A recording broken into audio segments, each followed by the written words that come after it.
All right. Let's see. Ken is here.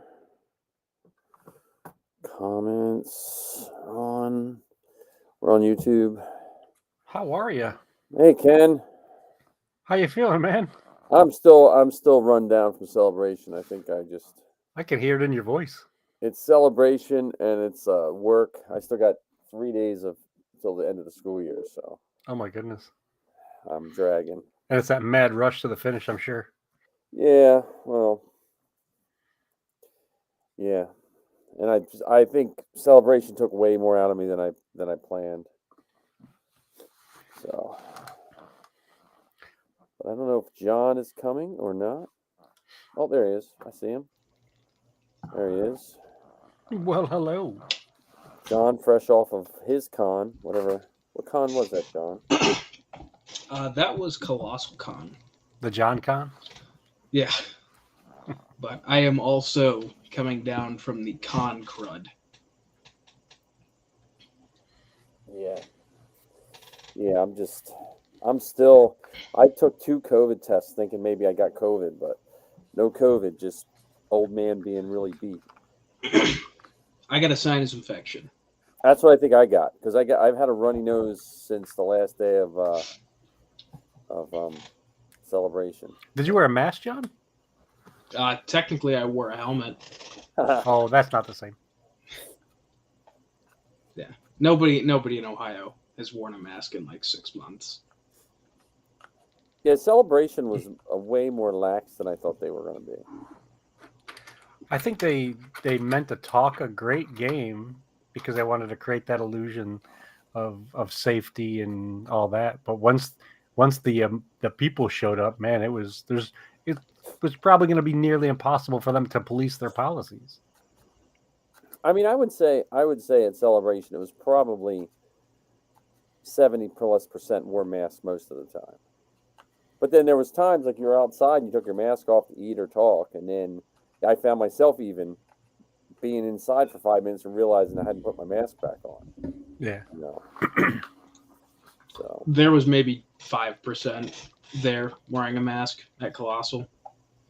Well, and I had the N95s or whatever they are, which are really good until you don't shave a couple days. Then it shreds the inside of the mask, and then that was not fun. But you guys see the new Obi-Wan? Mm-hmm. What new Obi-Wan? There's a new Obi-Wan? Episode 4? Yes, as a matter of fact, I did. Just want to make sure I didn't want to spoil it for anyone if you didn't see it.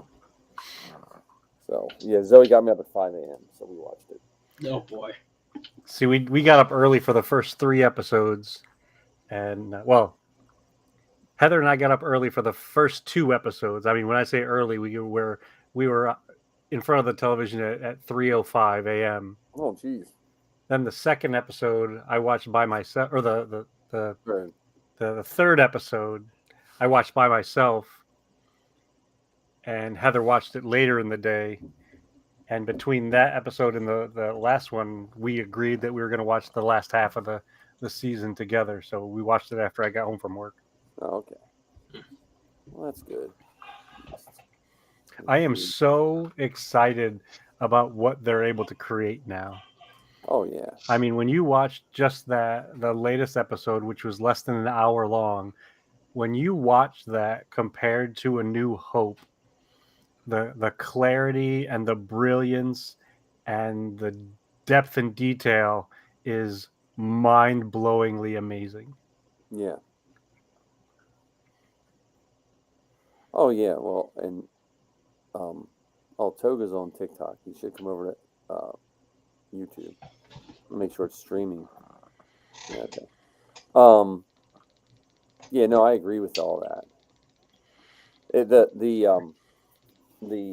I guess you would call it the trophy room was a little sad. Mm. Sadder than the basement? Well, that's what I mean. I'm calling the basement was like the trophy room. Oh, okay. Yeah, that caught me off guard at 3 a.m. Huh. See, I was thinking the trophy room is what you were. I referred to it as the boardroom. Oh, where they had that awesome, meeting table with the high back chair that you couldn't tell if the Inquisitor sat in or Vader sat in, Yeah, yeah, with the shelf all the way around the outside of the room. yeah, yeah. That was pretty cool. I agree with you, Ken. Though, like the show is so good, and I think I'm past the stage of worrying about whatever shows they make. You know, like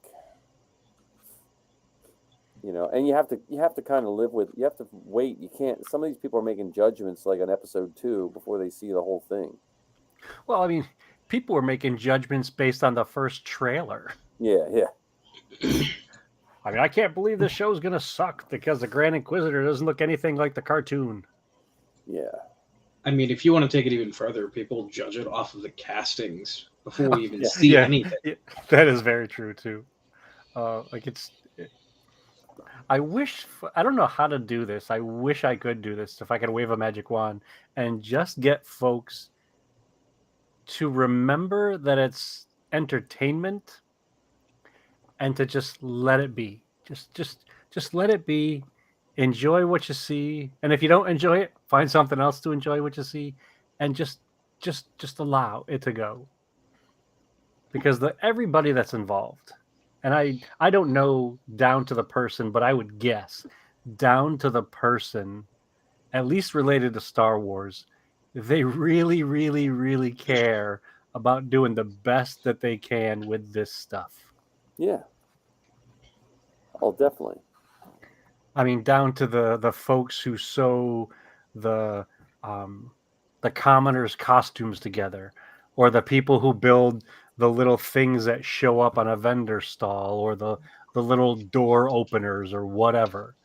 I think they all really, really, truly want to do the best job possible, partially because they enjoy it, and also partially because they know nerds like us will freeze frame it, try to figure out how we can 3D print that thing and put it in our Yeah. house. Yeah. Yeah, no, I agree. I agree 100% on that. And to piggyback on what you said, um, yeah, I don't understand the people. You can take any of your fandom at any level you want. Um, and if you choose to, go deep into it, then you can't, like, why add stuff to your life that you don't like? I don't understand. I mean, there's terrible things happening in the world that no one has control over. And then people are going to put something in their life voluntarily to get them all riled up. Well, there's a small part of me that wonders if those folks, those loud folks, simply enjoy just stirring the turds. Like they love to get the reaction out of people. Potentially they love to instigate. They love to create unnecessary drama just so they can sit back and watch the world burn. Yeah, Like for all we know, they get a stiffy out of getting folks all riled up and then just walking away like they dropped a hand grenade in a fish pond. right. Yeah, well, and you know what I think? Um, so there's people on TikTok. Go over to YouTube or my Facebook so you can hear the whole conversation. But what I think is, I noticed at Celebration there was a definite missing of a lot of the complaining people. I think just because of all the jumbling and stuff like that people missed out. Not because you weren't there, Ken, or anything. No, but there was still a little grumbling, but it didn't seem as loud. And I know for me, like I just don't even go on Twitter anymore, and that seems to be where they all hang out anymore. you know. Well, even so, not Chicago. I want to say it might have been Orlando. I can remember standing in line for one of the photographs, and there was some confusion. There was some mix up, which happens at these kind of big events. And the three people around me were just belly aching and complaining so loudly and so annoyingly that I actually turned to them and I said, just out of curiosity, is anything that you're saying to each other helping to make this better? And they froze and looked at me as if I had 6 heads. And I said, you have all the freedom in the world to say what you want to say. I'm just wondering if you're benefiting from it at all. Because if not, please stop, because I don't want to hear it. I don't I don't want to listen to you complain.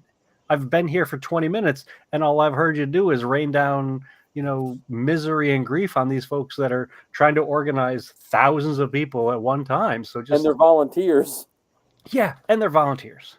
Because that's the thing about cons that people don't understand. If they paid all those people in money, now most of the time the volunteers get like an autograph or they get to meet some of the celebrities and stuff like that. But if they paid all those people in money, we would pay $500 and $600 for a ticket to get to get in the door, to get in all these cons. I mean, that's how cons have always been. Maybe it's not a good way to run them, but it's what we're given. Well, in some ways, I think it's a super way to run them, because if you get a volunteer, and let's say you offer them an autograph or a chance to meet someone, you get to be the wrangler at Obi-Wan Kenobi's, photograph line for a couple hours. Yep. And you get to meet him later on.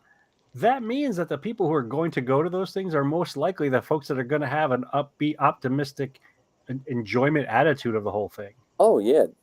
I mean, it's different than the folks at the food court or the paid security personnel or whatever, Right. who I got to work here with all you nerds.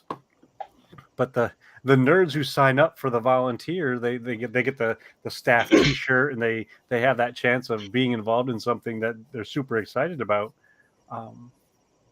But to listen to that grumbling all day long, or to be the grumbler all day long, it just can't be fun. I can't imagine that it's an enjoyable experience.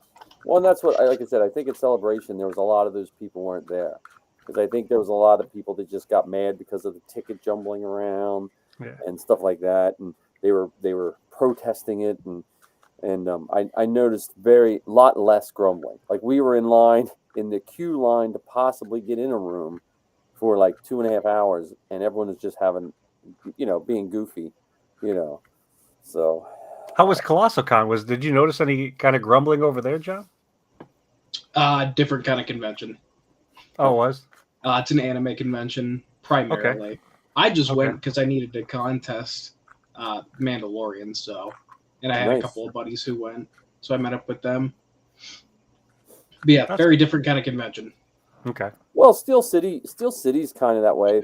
Like, most of Steel City grumbling happens before and after the con. But when you go to the con at Steel City, everybody's happy as can be. It's usually the vendors, the people complain about it being crowded beforehand and afterhand, and the vendors complain about it. Wasn't enough traffic in front of their thing. So both of them can't be right. Maybe if you don't sell the same toys, there are vendors at certain cons that they have had the same toys on a table, and I've been going to that con for 5 or 6 years. You might want to either change your prices or update your table a little bit. Yeah. If the Incredible Hulk figure for $250 hasn't sold for 6 years, you might want to, $225 doesn't sound so bad. Yeah. So, but because you had to lug it in, and you're gonna have to lug it back. Yeah, that's the only thing I miss about cons from the 80s, because most of those vendors didn't lug anything. Like, when it was over, they left with a handful of cash and nothing. Like, they would sell they'd be like, whole long box of comics for $50, and you'd be walking out with a long box, and you'd usually make out pretty well, and they made out with $50. Yep. So.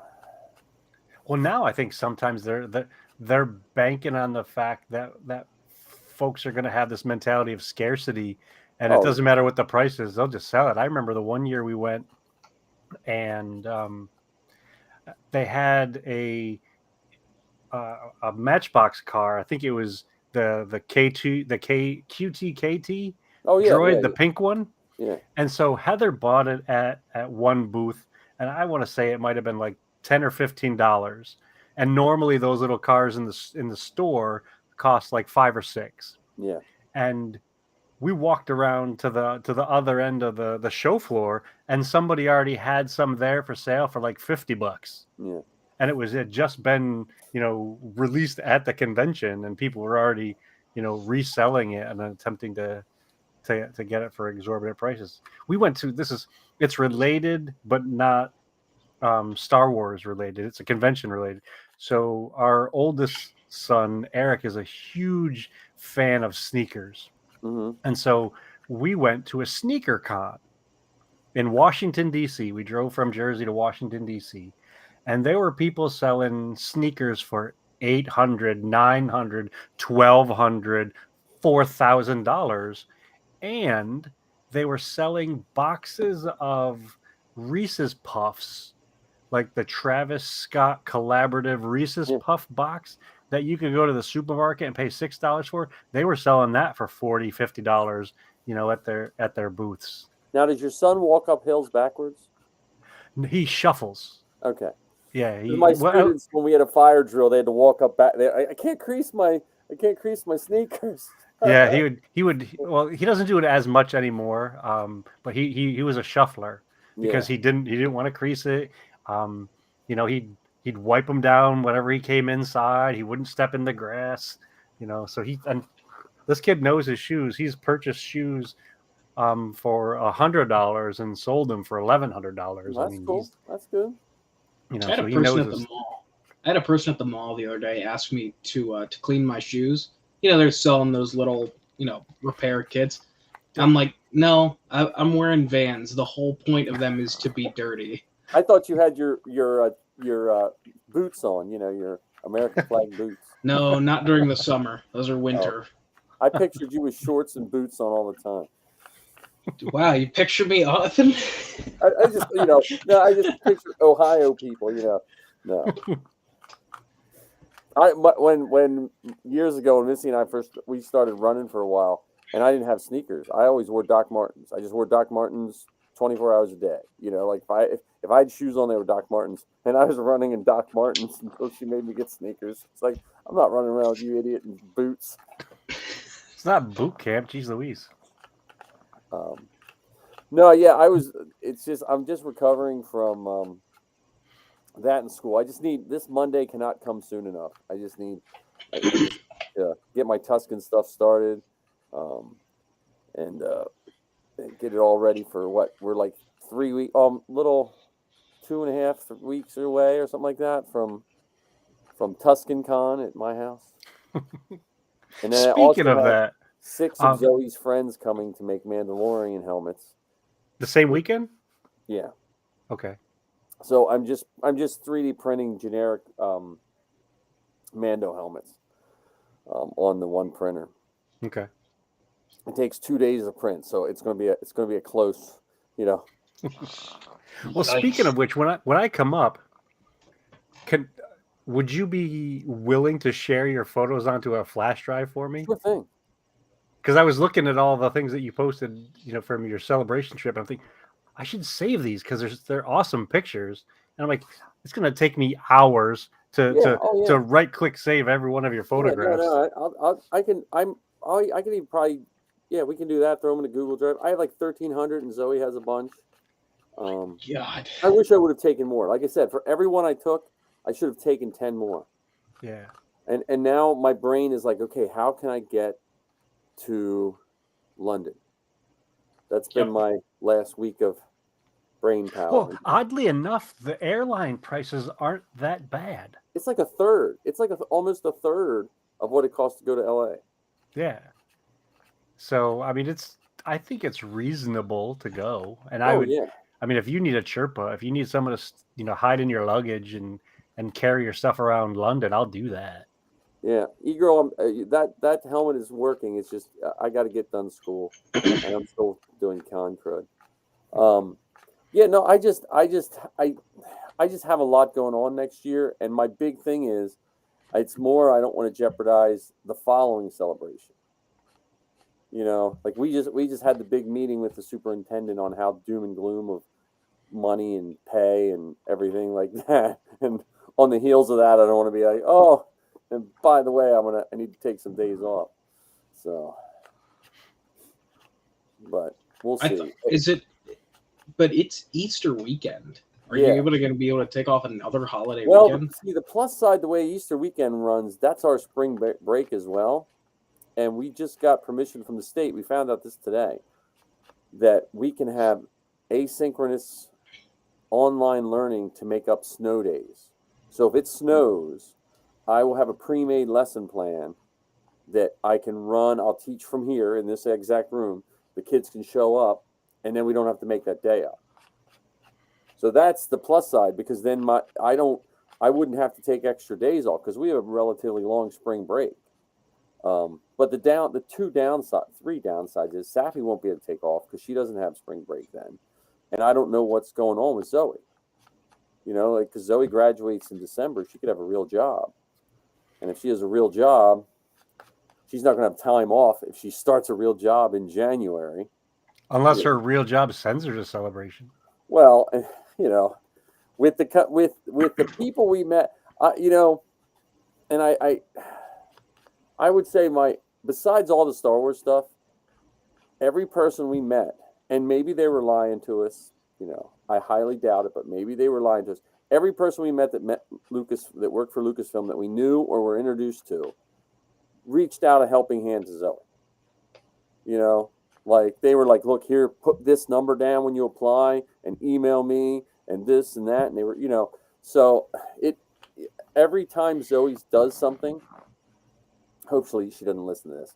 When she was a little kid, she'd try for something. And I always try to lower her expectations. Okay, Zoe, just, and bam, it went well above and beyond. And then when she applied for college, well, don't do this, and bam, and this and that. And so, if her track record keeps going, she should do okay. But who knows? See, I would encourage you to flip that script and, put out into the universe what you want out of it. Oh no, trust me. Yeah. I was doing my normal, like, dad plug-in for his kid kind of thing, and I think it's paid for 7 or 8 years of doing it. It's finally paid because people know me, but they don't know how they know me. Yeah, like I recognize you. I've heard of you. I'm not 100% sure if it's a good or bad thing. You're like that rash I got somewhere. I don't remember where I got it from, but right. But I it's do remember it forever. So I got a case of the Hittens. But that's the Star Wars. I think that's the Lucasfilm company in general. Like, as much as people like to shit on Disney and Marvel and Lucasfilm, I think those companies have distinct love of their properties, and they work together. That's like you were saying at the beginning. They're showing us the love of Star Wars and stuff, and you can tell it by every little detail. I mean, take for instance John Knoll. The guy who was involved in creating Photoshop, the guy who was involved in coming up with the story for Rogue One, he went on a trip with his father to California when he was 15, and he just called ILM and went, and they showed this 15-year-old kid around. Yep. And those people that were involved in it then, many of them are still there, and that attitude of helpfulness, that attitude of teaching, that attitude of encouraging the curiosity and exploration of stuff, I think it still holds true, even though some of the processes may be different. You still have to apply, you still have to put in this resume, you still have to go through these hoops. However, they truly remember that they're people taking care of other people. Yep. Well, and that's what the thing that almost brought me to tears at Celebration was when Matt Martin said he wants Zoe to succeed and he will do what he can to help her. Like, just, you know what I mean? That almost brought me to tears when someone wants to reach out for your kids like that. And he didn't have to say that. He could have just said, hey, yeah, whatever, Good luck. And, yeah, I mean, and I don't expect anything from him. I consider him a friend. So I don't, like certain friends, I just don't ask certain things, because I respect his friendship. But I tell you, I can't wait for the next Celebration. I mean, and again, the London thing, I just keep running it back through my head. My biggest thing is I could probably do London, but then it would adversely affect me doing the next time. Just money. Maybe. I mean, it's sell a bunch of helmets this summer, maybe. I mean, always in motion. The future is. I mean, I'm in this holding pattern because Zoe's going to LA. I don't know how much money that's going to cost her and myself, just with the way things are going. Because I also didn't raise my kids and help them with all this scaffolding of help. Like, I'm not going to have her final few yards of college. I'm going to do my best to help as much as I possibly can. yeah. You know. Does she have a bicycle? Huh? Does she have a bicycle? Well, I don't know what she's going to do about transportation, because you'll probably have to rent a car, and they have a special program where the under 21 kids can rent cars. It just depends where she gets a job, you know. Like if out in California, I think the gas prices are what, $95 a gallon or something crazy. Yeah, it was only like 60 cents or 70 cents more than what we're paying here. Well, then it's. I mean, no, like a week ago, you know. Hey, a lot has changed in a week. Gas. Yeah, a lot has changed in a week. $4.29. I'm a week older. Look at me. That's true. But no, I mean, right in front of my eyes. You know, I don't know what that entails. So I'm like in this weird. I like pre-planning things more than you should. I just like knowing how things are going to go. And this summer is just kind of in a weird limbo state, you know. Yeah. And but yeah, the Celebration London is eating at me, you know. Do you have a quarter? I don't know what to do. But I don't know when the tickets go on sale for that. Do they? No, not yet. I don't know. I haven't heard anything about that. But do you have a quarter nearby? Huh? Do you have a quarter? Like a what, to flip it? Yeah, flip it. Let the force decide. I'll just yeah. Well, I know what Anthony wants. I think Anthony should just finance. He should make some money and finance a whole bunch of podcasts and take a whole group of podcasters. I think that's what Anthony should do. I actually had this really, really weird dream that I started a business as a podcast studio. So I see all these like strip malls that have empty space in them. And in this dream, I purchased a space in a strip mall and built these separate studios inside. Nice. where podcasters could rent it to do their show, and then, you know, just rotate it in and out like a recording studio, except it was all for podcasters. I have no idea where that dream came from, but it was clear as day. You could be the next iHeartRadio. iCan Radio. Yeah, it was such a bonkers dream. And then when I told Heather about it, she's like, yeah, no, that's not going to happen. Well, you know, yeah, well, there was some good podcasters that I ran into. I didn't get to go see Steele's erotic episode at the Hilton, I think it was, but how did he manage to get into Obi-Wan? Did he tell that story? No, I think he did on his show. I haven't listened to that one yet. I don't think he told, because he still kept pretty secret, and he might even have. There might be like 6 or 8 months ago, I heard on a couple podcasts they were talking about how Lucasfilm reached out to super fans to give them cameos, and so you know there might have just been, you know, he lives in LA. He works for some Australian television, you know. Okay. Plus his podcast is pretty big, so he probably has a few people in the know, you know. Gotcha. And he probably just reached out. I was wondering if maybe that was one of those you know, restricted calls I got on my phone that I didn't answer. Yeah, I know. Might have been Kathleen Kennedy calling us, or the Inflatable Falcon people telling us that they wanted to come on our show. Yeah, that was, man, and you know, like he couldn't have been a nicer guy for it to happen to, you know. Yeah, just maybe I can imagine him saying what Simon Pegg said about being in Star Wars. You know, he burns for Star Wars when he got to play Unkar Plutt. Yeah. So, but you want to talk about the Force? Yeah, I was thinking that would be a fun one to talk about, considering, you know, we when we first, you know, jumped on, we were talking about the Obi-Wan Kenobi show, and how there was a portion of the show where Obi-Wan was explaining the Force to the young. Oh, by the way, spoilers for those of you who haven't seen any of If the you haven't seen episodes of. Obi-Wan, we've all seen Obi-Wan. So if you haven't seen Obi-Wan, don't listen. Yeah. So he spent a little bit of time talking about the Force, even going so far as to telling Leia that's not how it works, which I thought was really funny. And I could just hear George Lucas in the background saying it's like poetry and it rhymes, because that line showed up in other stuff.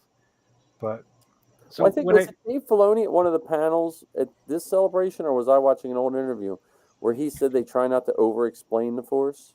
That was in Star Wars Gallery, Disney Plus Gallery. So he mentioned it there that they try not to explain it too much, because then you get to get to these questions that they don't have answers for or whatever. But well, do you think like do you think if the Force was in Star Trek, not knocking Star Trek, but if it was in Star Trek, there would probably be a book that told you chapter and number of every single power and what it did.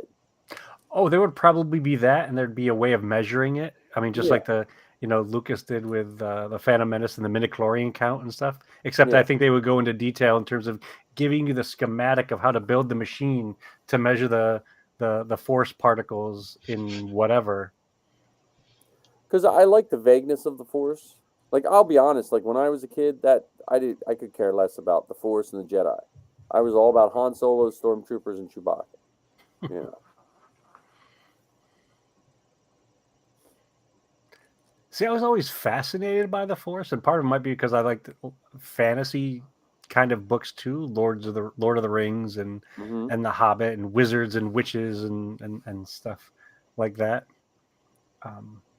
So the Force has always fascinated me, and I like the idea of being able to concentrate, to focus on something and make it happen. Yeah. Well, yeah. Well, I think mine was when I was little. We just had pistols from when we played Cowboys and Indians or whatever, and I just put duct tape around it and made it a blaster. And I didn't have anything, for a saber. So it was probably more practicality than anything else. Like I tied a string on the side of the holster so I could tie it to my leg, like Han Solo. So. Yeah, I'd use anything that was, yay long and cylindrical. It could be a wrapping paper tube, a branch from the yard, anything that. Ours always ended with someone getting hit in the hands. So blasters were much they were more civilized in our house than lightsaber. Mike, did you lower your desk finally?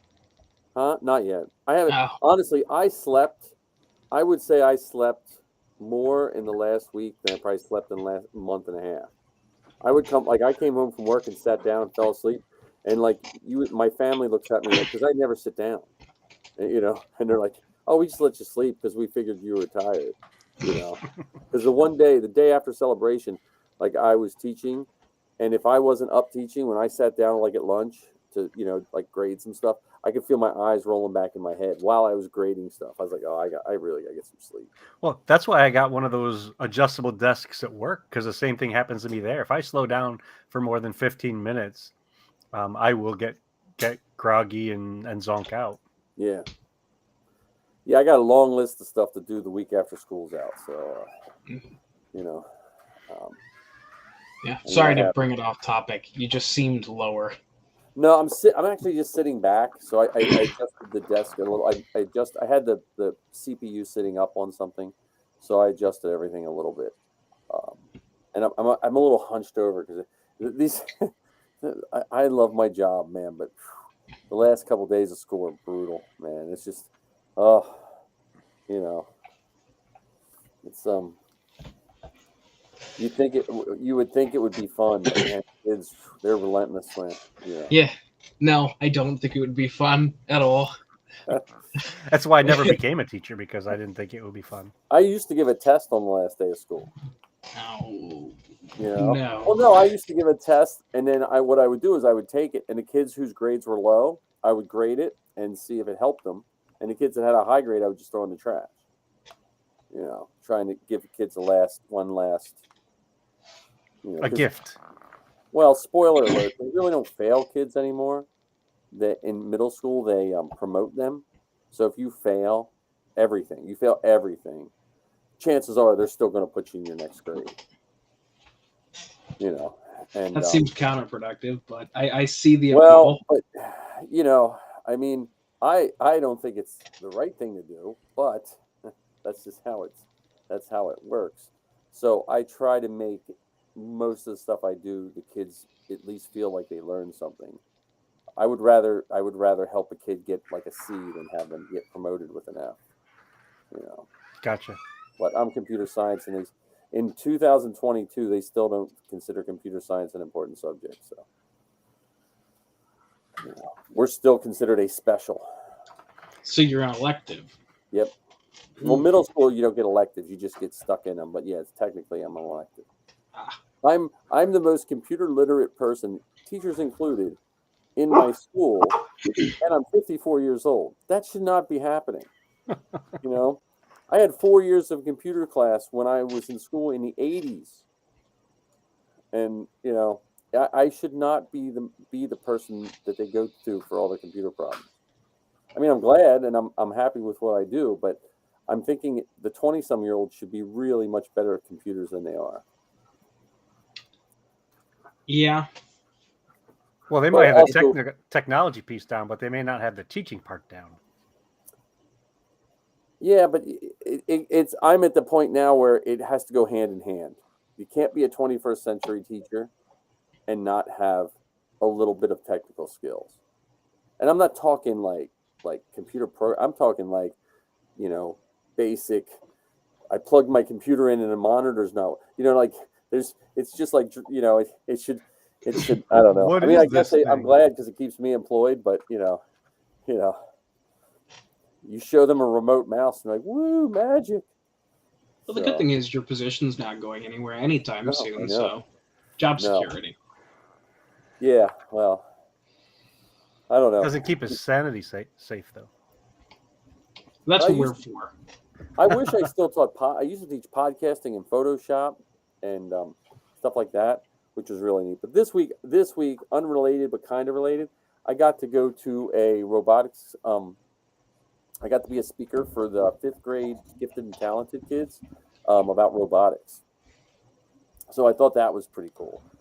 And I took 2 of my robotics team students to just kind of, show robotics to 5th graders. So that was a fun Monday.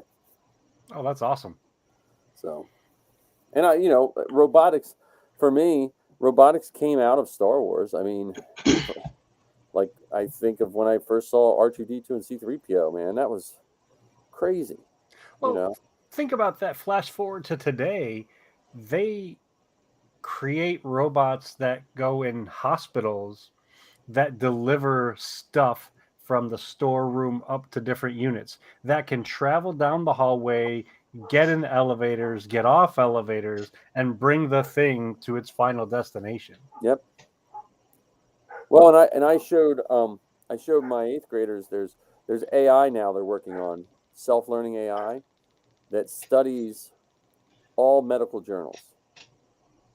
And so then it can read your symptoms, and they've been testing it, and it's reading it more accurately than trained doctors.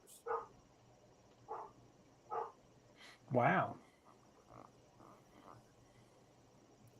So that's very Star Wars-y and Star Trek-y with all the, because the AI, they're not programming it to it's not like a Google search engine.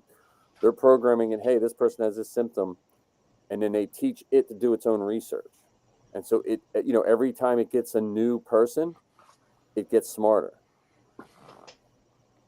Like Baymax. Yeah. Like what's the one that played chess? The first computer that played chess, Big Blue. Oh, Big Blue. Big Blue. That was I forget what it's called. This is a vocabulary word for my students, so hopefully none of them will ever see this. There's one kind of learning where so there's this new kind of AI that you teach the robot like you would teach a child, and then it grows from that. So they have these new robot arms, and so say you work at a widget factory where your job was to pick up widget A and widget B and put them together, on an assembly line. Well, now these new robots, you get a robot arm, you put it in training mode, and you show it how to do it, physically manipulating the robot hand. It picks that up, and then after you're training it, then it figures out a better and faster way to do it. And then it does that widget. But the plus side is the people that train them how to do it, they then learn the software to keep it up to date. So you take a person who had a factory widget job and you turn them into a robotics person within time. So it helps with the monotonous job, but it also self-trains a certain percentage of people to be a higher trained person. And do they have an idea of when the robot becomes self-aware and destroys the planet? Like, does it? I don't know. What was that? I saw a meme where they said wind chimes are parts of dead robots to warn the killer robots away from your house or something like that. Especially they would look like protocol droid legs or something. Yeah. I should have got more pictures of Celebration. They had 3PO heads busted open, made into dioramas. Yeah, I saw. I don't remember which stream I was watching, but it reminded me of a few years ago they did the different paint jobs on Vader helmets, or the different paint jobs on Mandalorian armor. Yeah, that was pretty cool. See, again, I got so focused, and it's just my age, I guess. If I was younger, they take pictures of their food and everything. I just got so focused, I just forgot to take pictures. Like, I need those glasses with the camera built on. It just films everything I see. Hey, Ray-Ban makes them now. Yeah, I saw they're that. At least somewhat stylish. Yeah, well, it doesn't matter if it's stylish for me. I mean, come on. I wear the same uniform to school every day just to irritate my students. So I wear Garrison. I have 3 Garrison Kurita polo shirts, and my kids have no clue what Garrison Kurita is, and it has my number on the arm, and they have no clue what that number means. And I'm like, I just act like, what? What number? That's my room number. And they're like, hey, we don't have 5,000 rooms. So we're trooping Saturday down in Delaware. Really? Yeah, it's like 2.5 hours away. Zoe's the contact person for the Ghost Base, and she told me it was 2.5 hours away, but it was when I was half asleep from Celebration. She's like, hey, there's this troop in Delaware. Can we go? And can you drive? I was like, sure. I'm thinking Wilmington, Delaware is like an hour away. Nope, 2.5 hours away. I was like, oh. So what event is that? It's a library event / block party. Okay. So if you're down in the middle of Delaware, it's literally like in the middle of, like when you get past where, I don't know, Delaware is a weird state. Like the northern Delaware is almost like Philadelphia light, and then southern Delaware is like a whole nother country down there. Actually, from here it's probably like 2.5 hours too, because you're coming from this way, I'm coming from that way. Yeah, it's right. It's like right down, like it's past Dover and everything. So, but we'll take 000, I think, and she wants to go to Sabine. I'm gonna try to take my TK, but it depends on what it's like to. I can watch Safi in my TK. It just I have to look at the lay of the land, Now, would that be your first time actually trooping while Safi is in 000? Yes.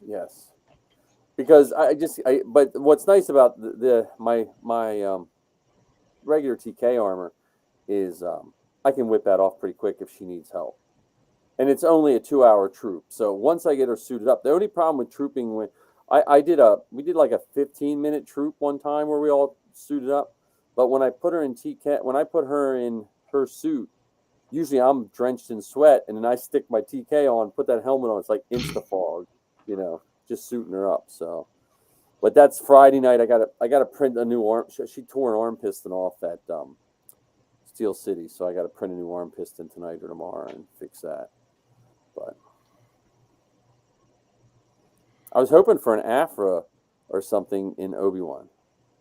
Well, there's still time. Yeah.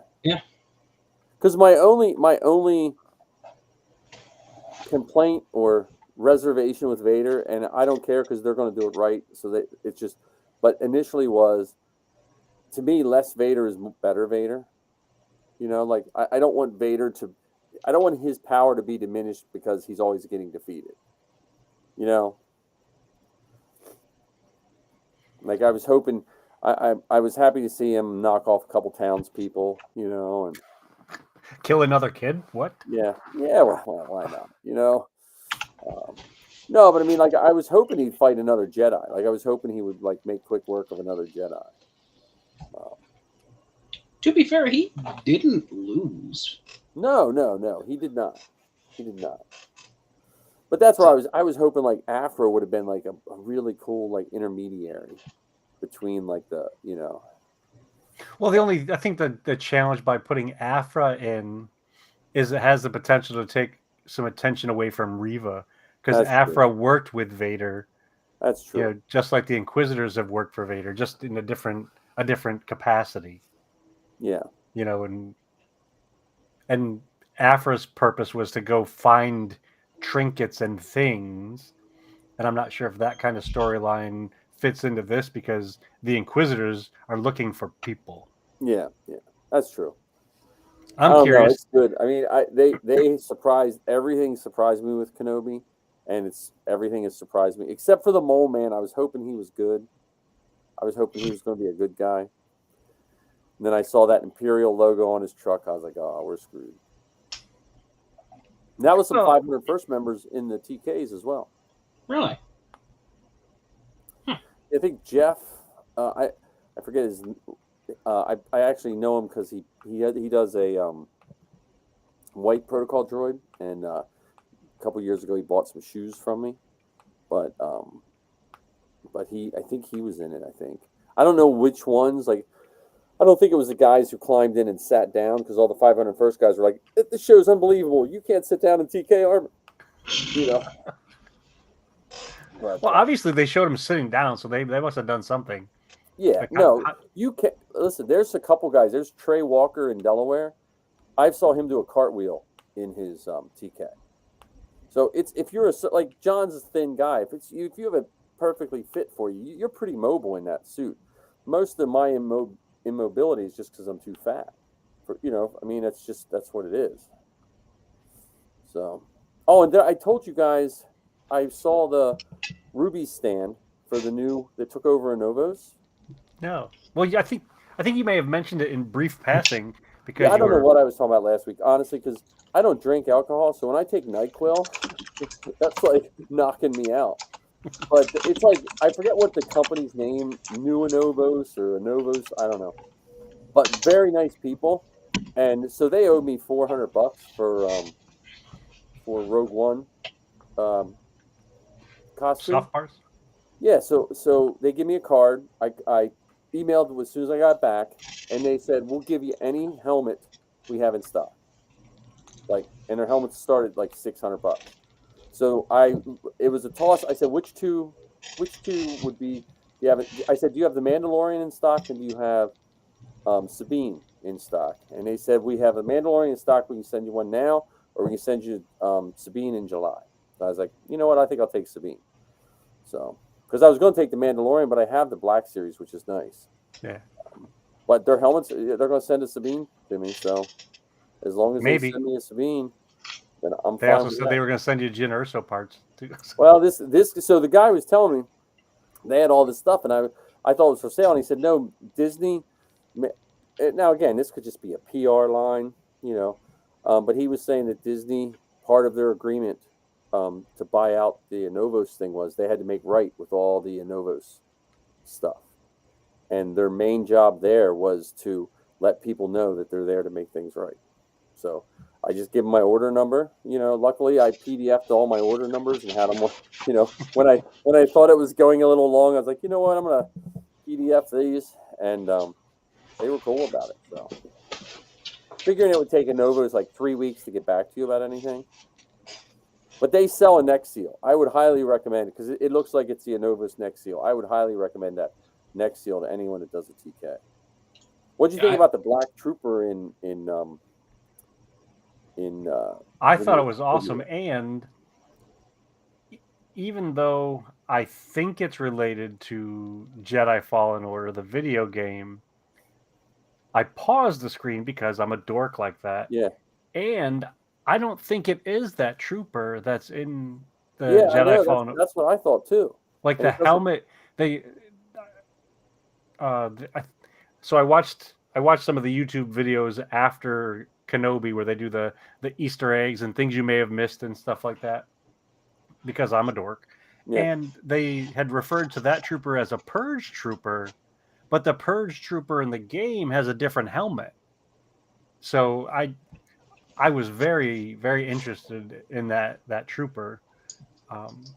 So I'll probably watch it again tonight and do some more of the freeze frames just to get a better look of that costume. When I first saw it, the first time I saw it, I thought it was one of the guys like from Battlefront 2, the guys that look like pilots. Okay. That's what I thought it was at first, like just at first viewing. I forget what they're called. And I also thought at one point, like real quick, I thought it might have been one of the other Inquisitors. Oh yeah. But after a little having them show up on screen again, I realized it wasn't an Inquisitor because they were using blasters and stuff like that. And how about the snow speeders? Well, what's funny about it is they didn't refer to it as a snow speeder. They just referred to it as was it the T-16 or something like that. Right. They Well, you remember in it as Empire, a they speeder. did say they were having problems adapting them to the cold. So we always call them snow speeders, but they technically weren't snow speeders. Yep. Right. So. And see, that's some of the stuff that I absolutely positively love about this new Disney Star Wars is they're bringing the stuff that we loved as kids, the things that we played with as kids, back to the screen so that this world stays full without having to necessarily always create the new and the next. Right. Whether it's an alien or reusing the ships in a different way, or even modifying it. So like in The Mandalorian, where they modified a pod racer, which was a modified engine of a different ship anyway, but they modified a pod racer to now become Cobb Vanth's speeder. Yep. And ever since Disney bought it, I've always said, like, they paid $4 billion plus money for this giant box of toys. Why, when you hear all these other people saying, well, they're going to scrap this, why would you scrap? You paid $4 billion. If I bought a $4 billion box of toys, I'd be playing with those $4 billion worth of toys. Yep. And even John and Dave talked about that when they did the first season of The Mandalorian. That they looked at it like from that perspective of playing with all of our toys. Yep.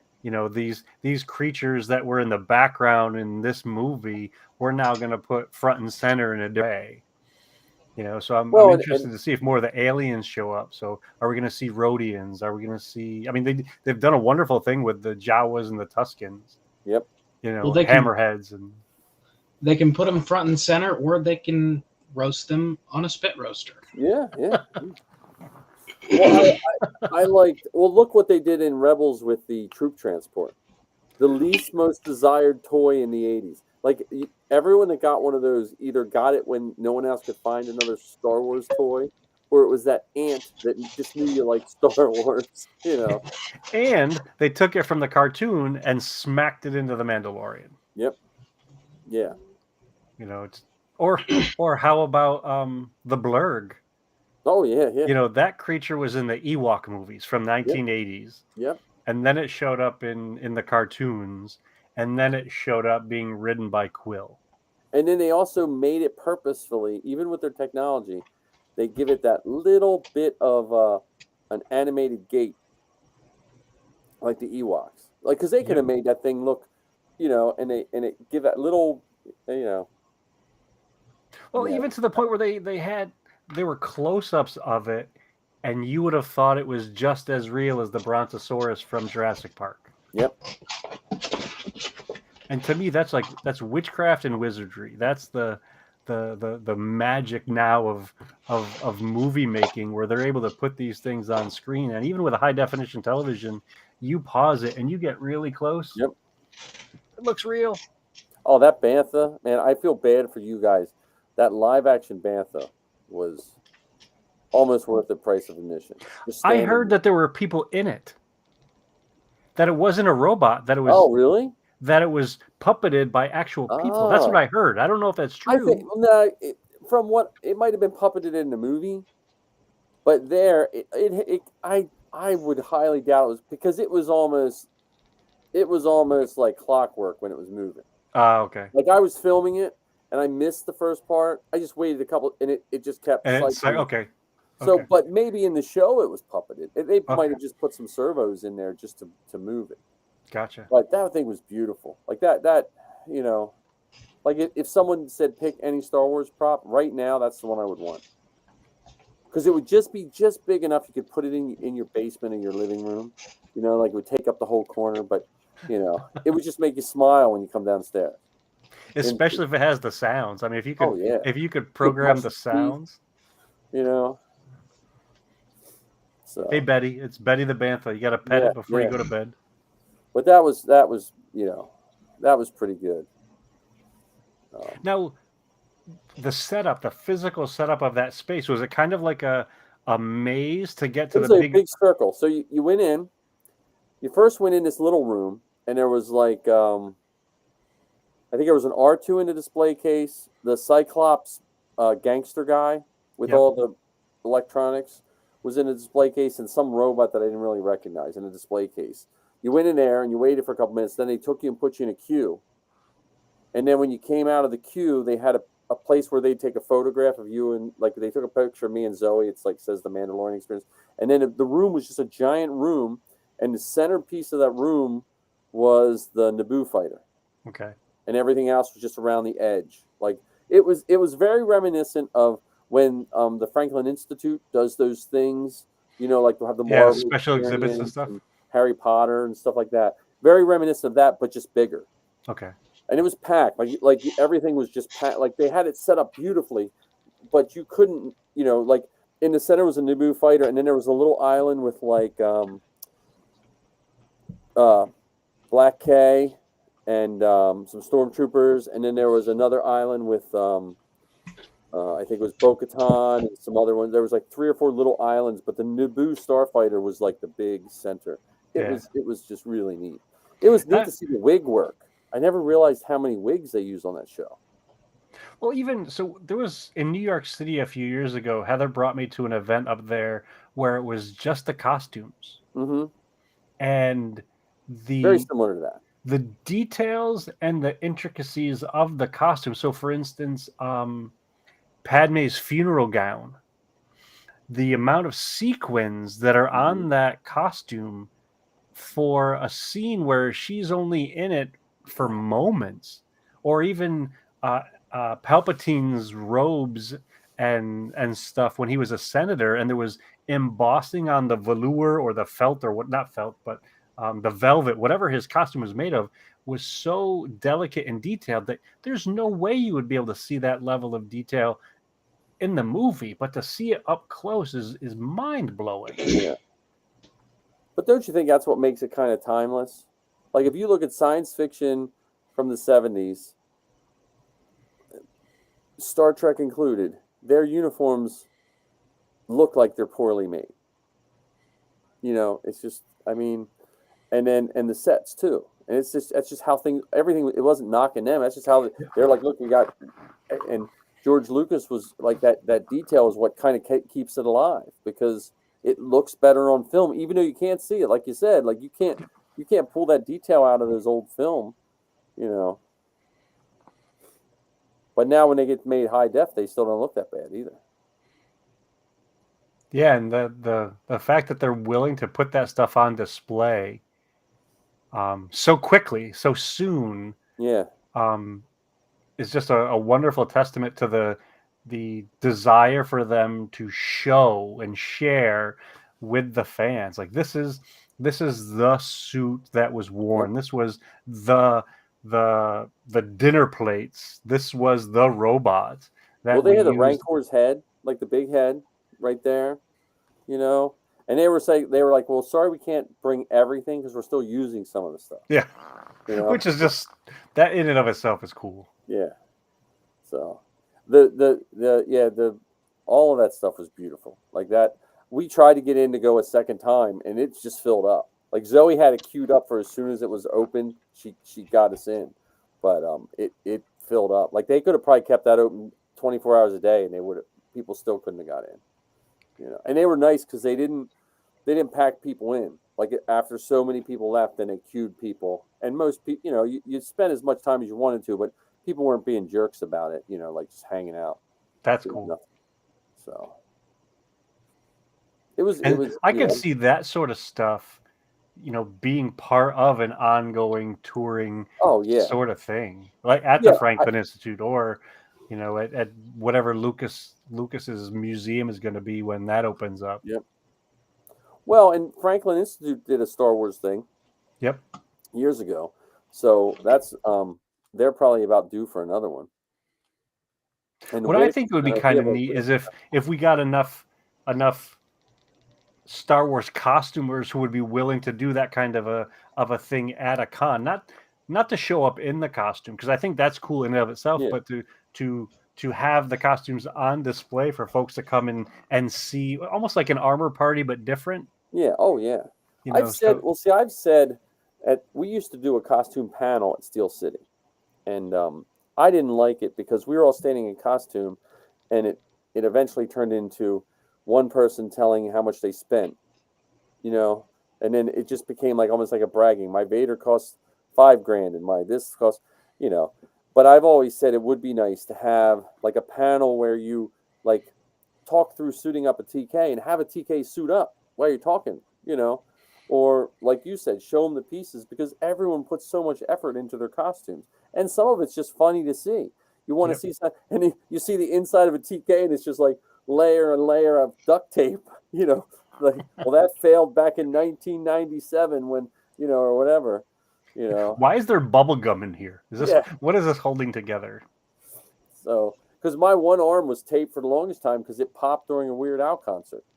The shoulder belt popped off, and I had to stand like this for the rest of the concert so my shoulder ball wouldn't fall off my arm, you know. So.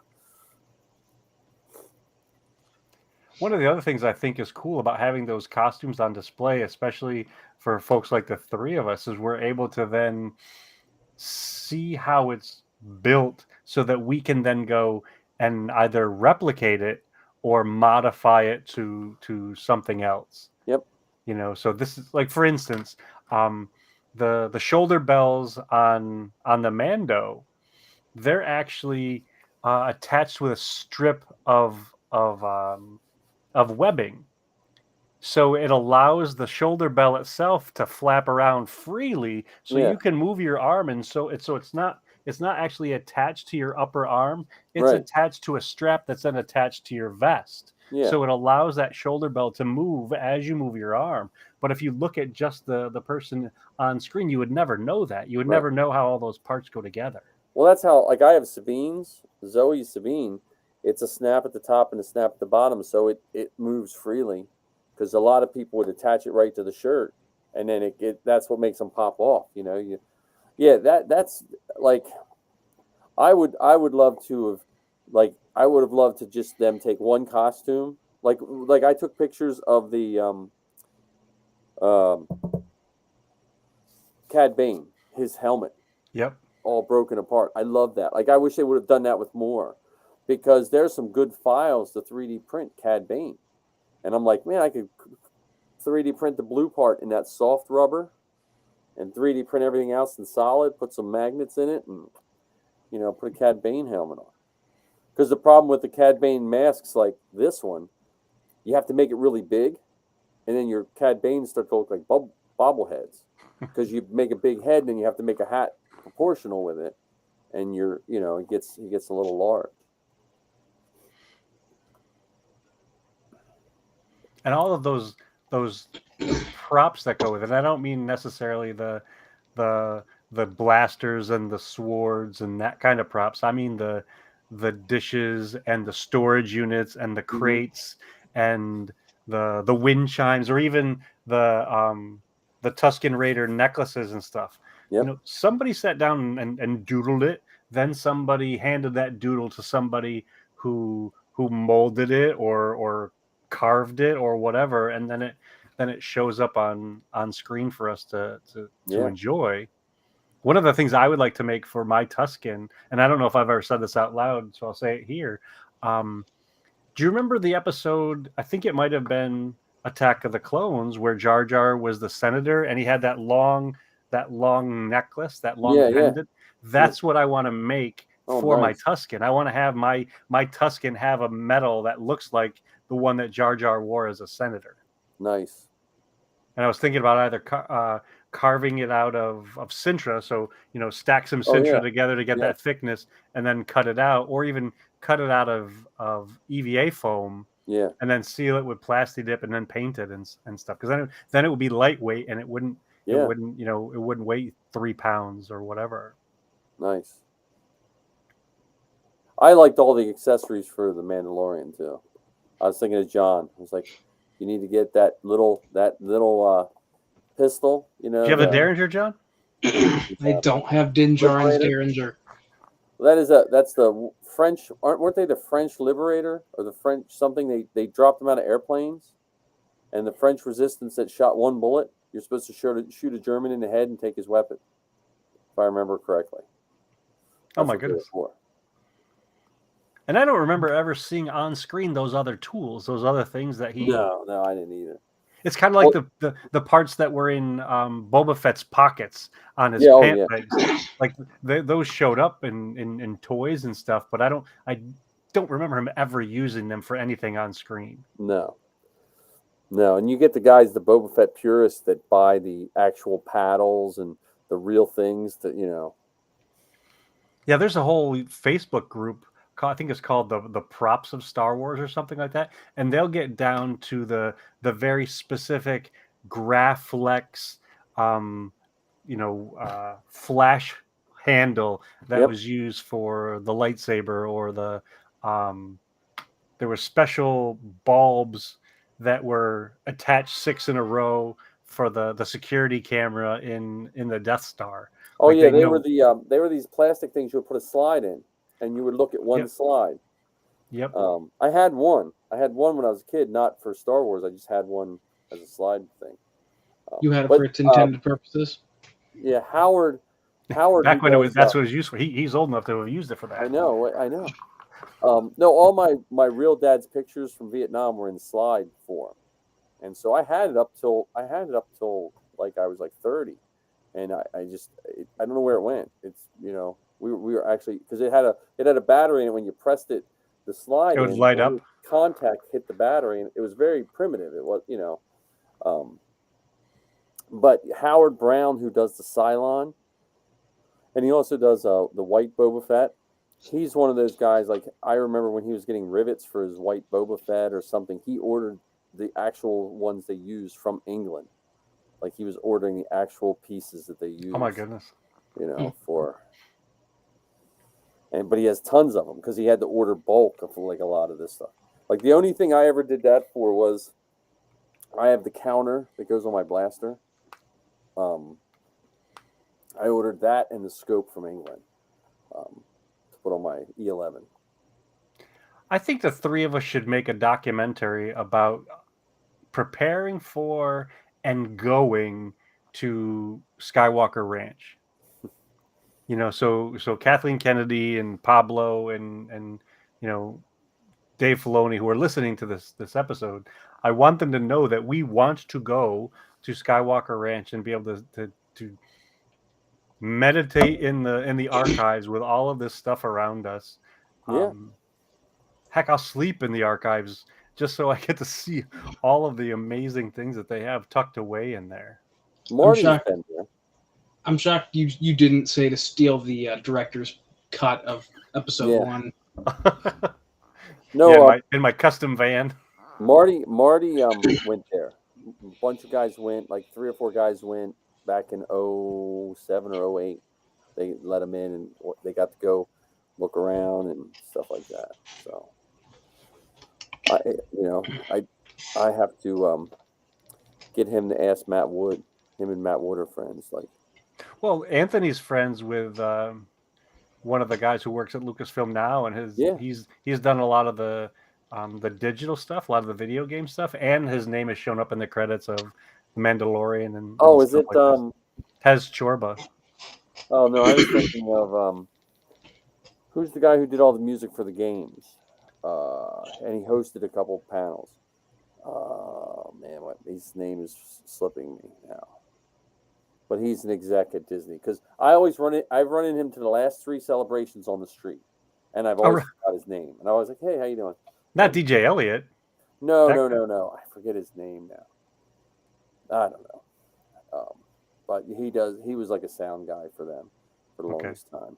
But he did a couple of the panels. He hosted a couple of the panels. So and actually, now that we're talking out loud, Demetrius has a friend who just recently got a job with Skywalker Sound. Nice. So we're just like a couple steps removed from George himself. And so George, if you're listening, if you could get us an inside to visit the ranch. The closest we're more than willing to cook our own food in the kitchen. Like we'll go down to the kitchen with the chef Jon Favreau, and we'll make some omelets from the eggs on the ranch using the farm raised produce that you've got right there for us, and we'll even have wine if we'll share it with you because I know that. What's George's wine? Doesn't he have a wine? Yeah, they have a vineyard out there and everything. Yeah. We'll have a nice picnic by the lake. Let's make this happen, Kathleen Kennedy. Just please. We'll ask nicely, and we'll put our stuff back. Before we stray too far, I just want the record to show that Chef is a highly underrated movie. Please continue.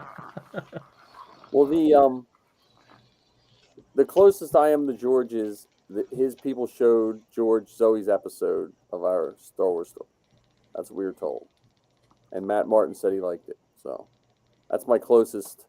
I don't have any other relations, but Zoe did apply for Skywalker Sound, but she got 2 interviews, but she didn't get it. So, yeah, I was in the same room with George, and I applied for a job with Lucasfilm and got a rejection letter on May the 4th.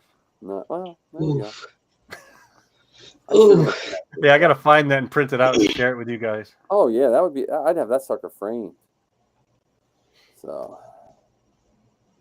Yeah, no, I think Anthony knows more. Anthony is he knows a lot more people I think than he even realizes he knows.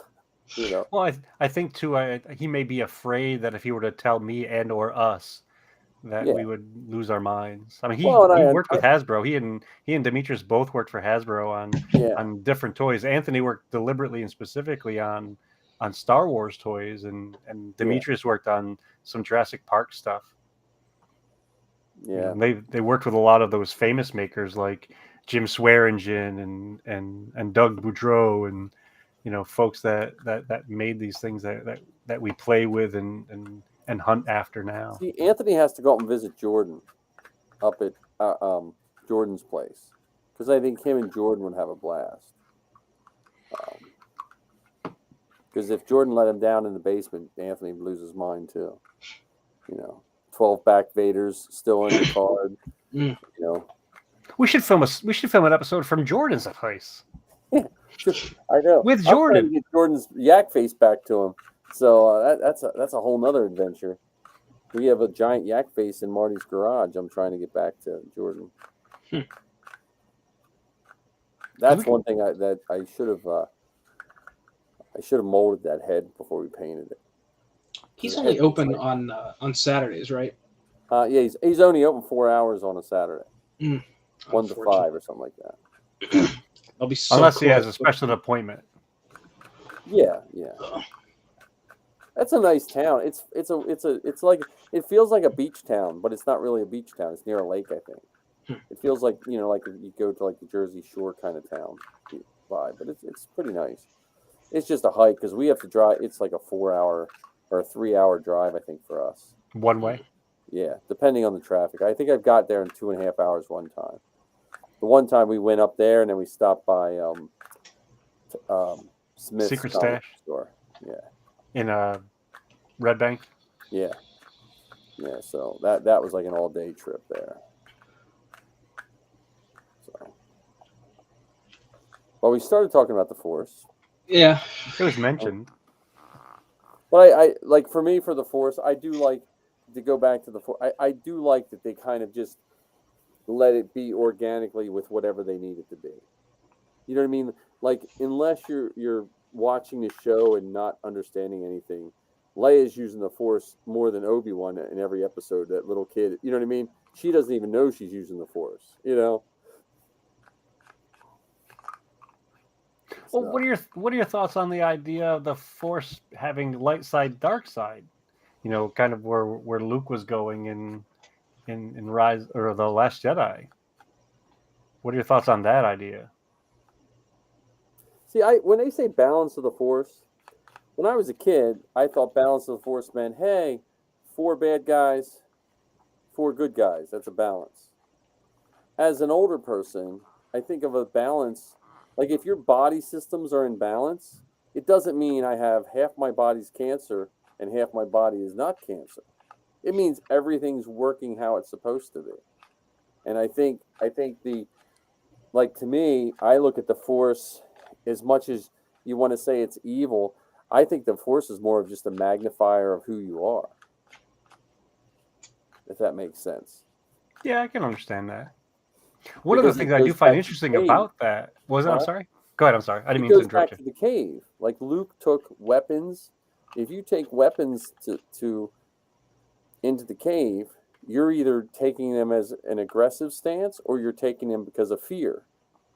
And then if you go into a cave, that's going to enhance so he just enhanced either his aggressiveness or his fear, you know? Yeah, that's another possibility, another way. And you look at like Yoda lifting the plane, the X-wing. It reminds me of that line in The Matrix where eventually you realize there is no spoon. you know what I mean? Like, yeah, like the Force is Yoda, and I think the human or the conscious being is your worst enemy.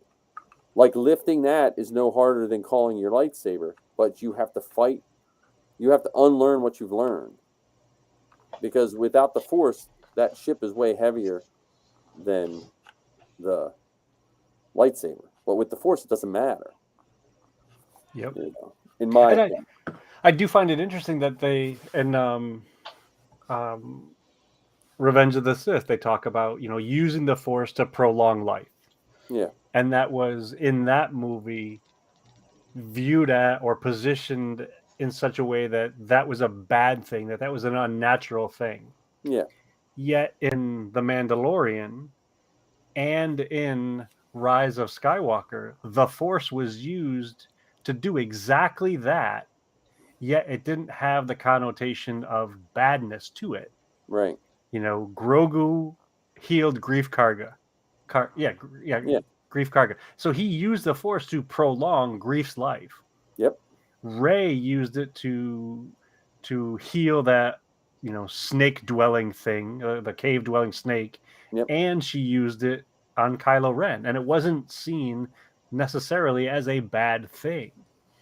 So the activity is neither good nor bad until you define it as such. Yeah, and where it comes from your heart. Like Grogu your intention, saving his life for saving his life. Like he just wanted to help out someone from the purest, most, you know, stuff like that. Where when the Emperor wanted to prolong his life, or even Darth Vader or Anakin wanted, they were selfish reasons. They were for love or pain, you know. I don't know. And that's why I like the Force, is if you look at it that way, it can be anything for whatever story you're telling. You know, as soon as you start putting, you know, and that's where I think Vader understood the Force more than anyone. If you watch Anakin Skywalker in the Clone Wars, when he's confident, really, he's doing all kinds of stuff. You know, and when you have other things in your head, whether it's fear, hatred, or anything, that's where you start limiting. Because the Anakin of the Clone Wars, when you get to the end of Rogue One and he went down that hallway and chopped all those dudes up, the Anakin of the Clone Wars, that ship wouldn't have got out of that hangar. He would have stopped that ship, but his anger got the best of him, and he lost focus on what he could really do. Yep. And it's also interesting that you mentioned, you know, so he's going down that hallway chopping up rebels, where in the Clone Wars he was going down hallways chopping up droids. Yep. So we would cheer chopping up droids because at that moment Anakin was the good guy and the droids were the bad guys. But now Anakin going down the hallway and chopping up rebels. Ooh, now Anakin's the bad guy and the rebels are the good guys. But also when he was going through all those droids too, he was usually doing it to save his people. So, you think of all the times he saved everybody in the Clone Wars and did amazing things. That was as pure as the Jedi could be, because he rarely did it to save himself. And that's why I think it's interesting too to look at the things that Ahsoka did. So Ahsoka during Order 66 had the skill to kill clones. She could have done that, and she did not. Even when they were firing blasters at her with live rounds, and she talked Rex into using stun rounds, and she deflected all of those bolts when she could have knocked them right back at the clones.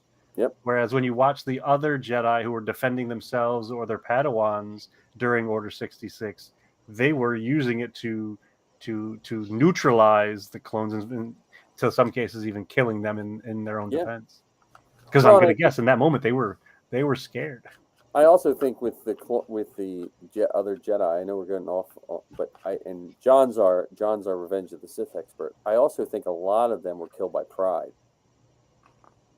because Yoda sensed it before it happened.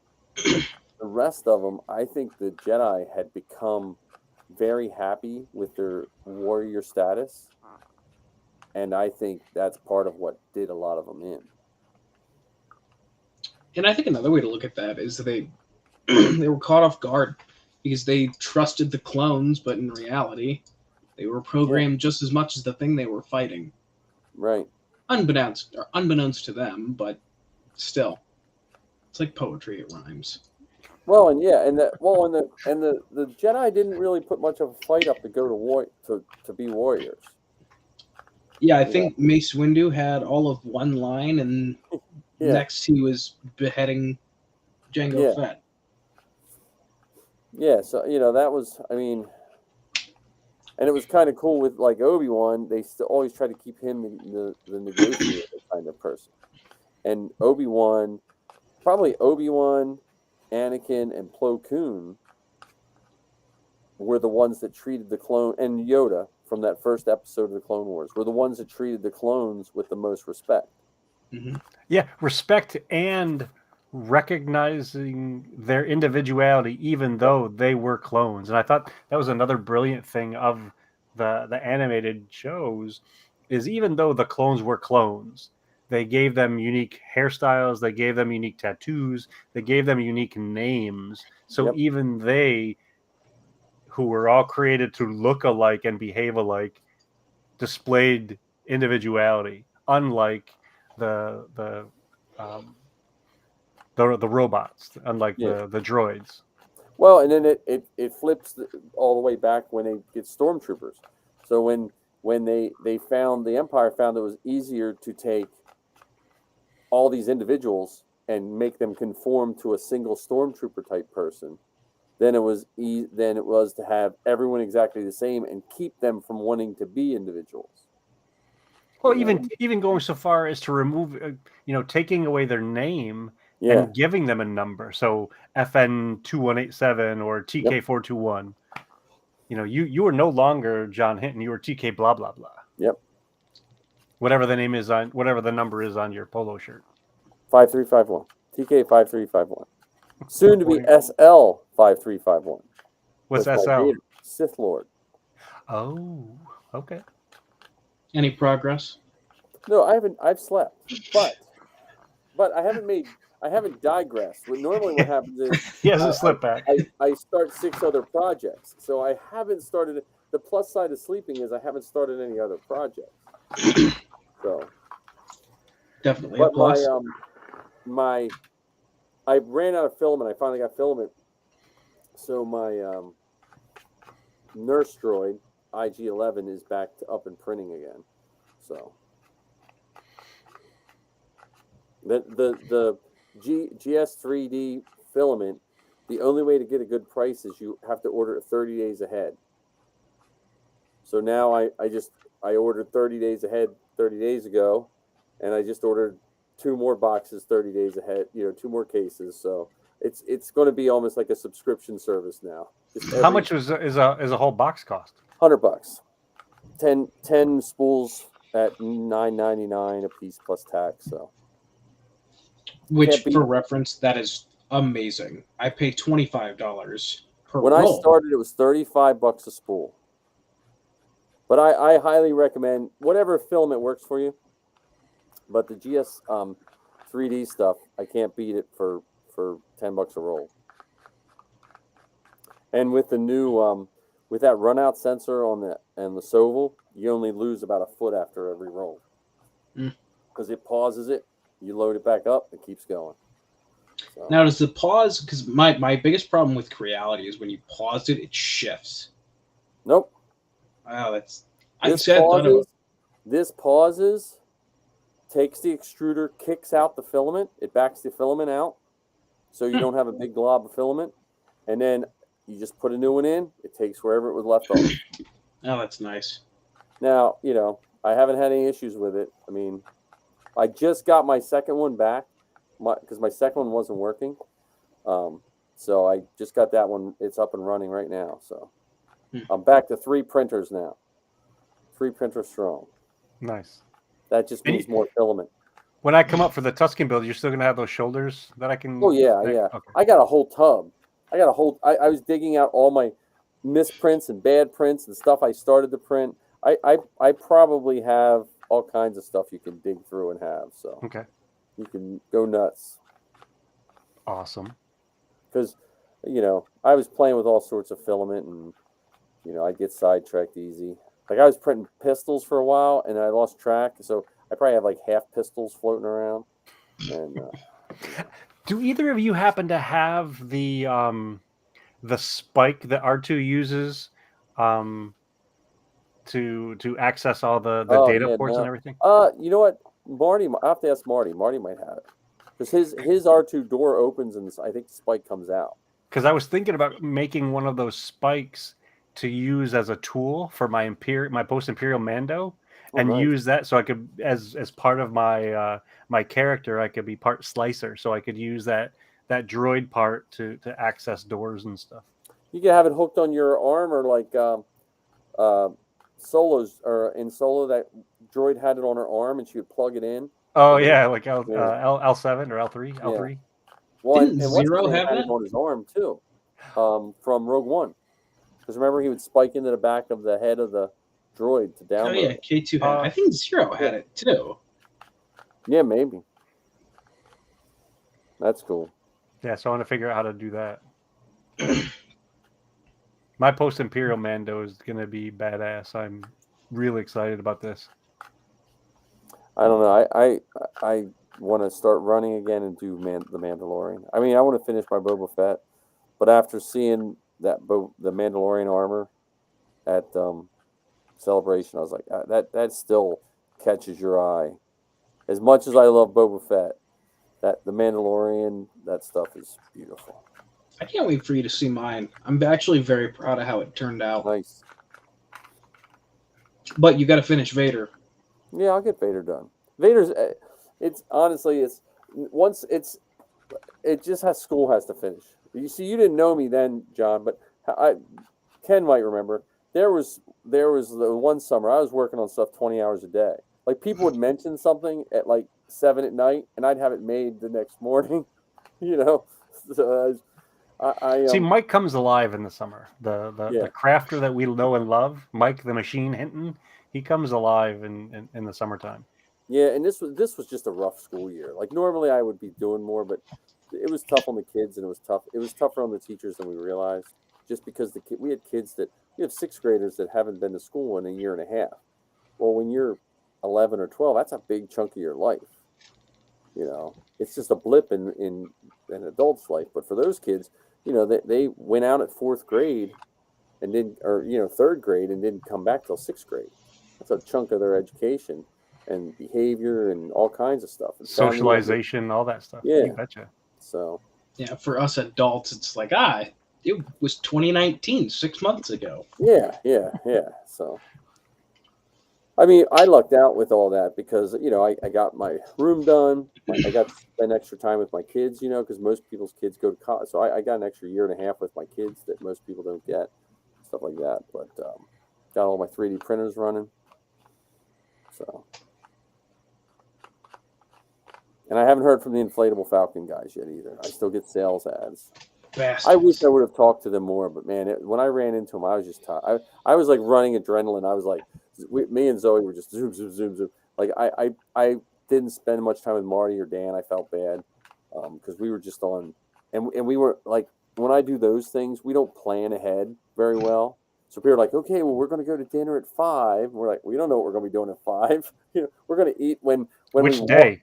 Walk, when we 5 which day? when we walk by food and there's not a line. That's when we eat. Yeah, when you realize you haven't eaten in 12 hours, that's when you What's really weird for me when I go to those kind of events is I actually have to make time or think about, I should probably go to the bathroom. I haven't gone to the bathroom in 9 hours. Yeah. Well, because see, you're so busy running around doing stuff. I just wasn't drinking enough, and so I didn't get hungry, but I was just getting like, I was getting like almost like mental, like I could feel myself thinking and the words weren't coming out. I was like, oh, I gotta get some fluid in me, Well, I'll tell you one better. When I go to a convention, my thought is, I can't eat or drink. I can't eat pretty much at all, and I can't drink too much because I can't go to the bathroom in what I'm currently wearing. Yeah, yeah. So I'm more conscious about that than I am of, I got to make sure that I'm taking care of my body that is carrying this thing that I'm wearing. Well, see, I got teacher bladder, so I only can go to the bathroom like twice a day, like at specific times, whether you have to go or not. So that part, I understand that from other people. For me, I'm okay with that, but I just have to drink. Like when I'm in my TK, I'll chug water and then just sweat it out, But I can't wait till we can all go to the same one, and I'm guessing, probably. I don't know where they're going to do it on the East Coast. Like, I'm torn because I liked Orlando, but I really liked Chicago. Like, See, one of the reasons I'd like them to do Orlando again is the proximity to Batut, the proximity of going to the convention and seeing bunches of people there and having an event one night, in Star Wars land. Yeah. With all of those folks in Star Wars costume, because that to me I think would make a trip to Batu even more exciting. Yeah, I agree with that. Now I was talking to some people in California, and they were telling me the differences. They were saying like Batu in California is more of a local hangout. Like you can. Well, because it's downtown. It's right there. If you live in Anaheim, like me and Zoe walked to Disney the one night and got food. You can just walk, but where there's no real locals at in Orlando, like you have to consciously make a drive to that, and it's like a different feel. And they said it wasn't good or bad. It's just like there's guys who just go and hang out 3 nights a week at Batu. Yeah. Like there's Norman Cliff who go record with the Falcon in the background. Just twice a week. So, yeah, I hope it's. I mean. Either one, Orlando or Chicago. What's nice for me is I can drive it and I can take all the costumes. I missed having Safi there, and I missed having my costume there. I don't think I took my TK to Chicago, but I wish I would have, and I should have. But I was more. I think I took it. I don't think I put it on just because of 000 was so much work. So. And I would like to go to an event with the 3 of us where we plot it out, we plan it out. So we say that on Saturday, the 3 of us are going to get together here and spend this much time wandering around doing XYZ, either in costume together or even just together, milling about and seeing. Like when I hung out with you and Zoe, waiting in line to talk to Ashley. Yeah. I thought that was wonderful fun. Yeah, that was fun. I tell you, you should go Steel City because I had a blast with John and Marty and Safi walking around Steel City, man. Like, other than the people really wanting the bigwigs autographs, we were probably the hottest group of people walking around because we couldn't go 2 steps and people were taking their pictures. You know. I will say this though, being at Colossal where it wasn't every 2 steps taking pictures was also kind of nice. Yeah. So I actually got to walk around a little bit. Yeah, well, I mean, it's kind of cool for both. Like the Steel City, I think, to me, if you get to go on a Friday, especially, it's a little easier. Now, I booked my hotels for Steel City in August. I don't know if I'm gonna be able to go, but I was like, you know what, I better get my hotel room just in case I can go. You know, because I'm a snob for Steel City. I want to stay at the hotel right next door. I don't feel like driving to get there. Right. Yeah, August Steel City is gonna definitely be a push for me. I don't know if I can do 3 cons in 3 months. Yeah, I don't know if I can because the girl's starting back school. I'm starting back school. It's my anniversary. Like, there's a whole bunch of things that are like. You can't just bring Missy along and make it a twofer? Yeah, Missy wouldn't mind, but you know, I mean, I don't think that's. The thing with that is then when we do that, then we got to board our dog, and our dog is, now that my one dog is passed, it's not as much fun for him to board. He's a little, so. It's not. Missy would rather she'd be like, I'll just stay home with the dog. So she's done her time doing all the cons when they were Jawas and stuff like that. Like this con in Delaware, she's like, I can come down and watch 000 for you. But I could tell by that it probably wasn't something she really wanted to do. And if you don't, I never wanted to be something that it becomes like a bother. A chore, a burden. Yeah. She used to squire all the time, and then, I don't know, it was about 10 years ago, they came up with this big, long list of rules for squires, and she's like, yeah, fuck that, Well, what's really funny is when you sit back and watch the people squire now, what you would call squiring, some folks are on it, and then other folks, I get the impression that they chose to squire just so they could get a ticket into the show, and then they ditch at the first sign of something. Like, where the hell did Billy go? Like, Billy was supposed to be, helping out, and he's gone. Well, that's why Missy got out of it, because she did all the things. It wasn't that she was offended by the rules, but she was offended by why didn't they just go tell the jackasses that don't do it to do it, instead of now I have to, report in. Yeah, the passive aggressiveness of it all. Yeah, and so she's like, yeah, you know what, I'm out. So, and I don't blame her, but. My downside to all that is we used to have so many good photographs, and now that we of all of us doing all this trooping, and that's kind of fallen by the wayside, because exactly what you said, you had people. It's all the costuming groups. It's the Star Wars costuming group. It's the superhero costuming groups. It's people think they're bigger than they are. Like, I'm not any bigger of a fan than someone without a costume. I just choose to focus my fandom in a costume. That's all. It doesn't mean I'm any better. I mean, I might get something, like, it might seem like I might get better access at one point, but someone out, it's all the fandom stuff, podcasts, videos, all of that. Whoever you are, it all kind of comes and goes. Everyone gets their time, whatever it is, for something, and people, I'm always happy when I see people get whatever they get, Sometimes jealous, but not jealous in a bad way. Yeah, well, I mean, take for instance, you mentioned Steve or Steele. Yeah. Steele, who's been a fan of this property, who's put together a show related to Star Wars, has now shown up on screen. The two guys, Baz and Rowan, who do Blast Points. Yeah. Their friend is is an author who wrote a Star Wars book, and he took their two names and smooshed them together and named a communicator after the two of them. So their names are now part of Star Wars canon. They're not on screen, but their names, they know that their names are in that book, and that book will forever be, Star Wars canon. That's pretty exciting. The guy who wrote the Star Wars Shakespeare, if you ever get to hear any of his interviews, whenever he first did the first one, he actually got to go read it to George Lucas. Story time for George? Yeah, or something. John, have you listened to our episode of our, No, I keep forgetting. You'll have to check it out. Or I thought we were friends, John. I know. I'm sorry. Abomination Fake fan. of Shakespeare. I'm a fake friend. When's your next episode coming out? Well, yeah, I'm very interested about this. As soon as I kick this sinus infection, I'm gonna sit down with Jess and do our second episode. I was hoping you were going to do an episode when you were at that con.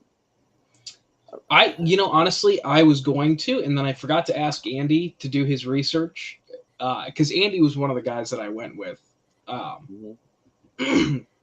He's the one he's a big Dungeons and Dragons fan. Yeah.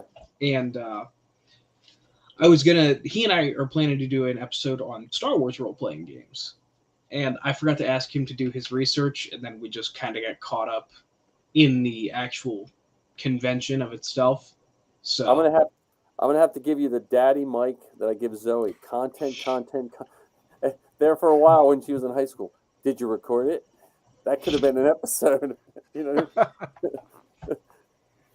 Yeah, the thought was there. The execution was not. Content is king. You know that flashlight that clips on your helmet? Switch that out for a GoPro. Or on the other side, a furry covered mic, because you don't always have Boom Boom around to record stuff for you. Did you see the Boom Boom guys I took some pictures of? Oh yeah. See what they I thought some of them had ice cream on their boom mics when they were doing the running of the Wilrose. Oh, okay. Well, the one guy was telling me he couldn't get in through airport security with his boom mic, so he wound up buying like a Swiffer at CVS because they wouldn't let him go through. And the security checkpoints at all these cons crack me up because they zip tie your guns, and with the world we live in, I understand that completely. But they zip tie the lightsabers. Like the person had a lightsaber with the blade, and they just put a zip tie around it. Stop it. No, they do. Like, if you look at those pictures of Celebration, focus on the lightsabers. They all have zip ties around them. It doesn't hurt any less if they beat you with a lightsaber with the zip tie around it or not. And we wonder why we're killing so many turtles with all the plastics in the ocean. Yeah. So I bought a bunch of these. I don't know if you can tell what these are. It's no. green screening out. What is it? It's a foam banana. Oh, okay. And so I'm going to carry these in my holsters. Oh, that's funny. Instead of a blaster, so I don't have to worry about a zip tie. They don't need to check this at the security counter. It's just a banana. They might. Yeah, they're going I to zip tie. bet you there'll be a zip tie around it. No, they I mean, I didn't know if they did it as a joke, but it was just funny because they had to zip tie Zoe's pistols. Those pistols, when you hold them, I mean, they're plastic Sabine pistols. They don't even. I could see like the Mandalorian's pistol because it has a look as a real gun.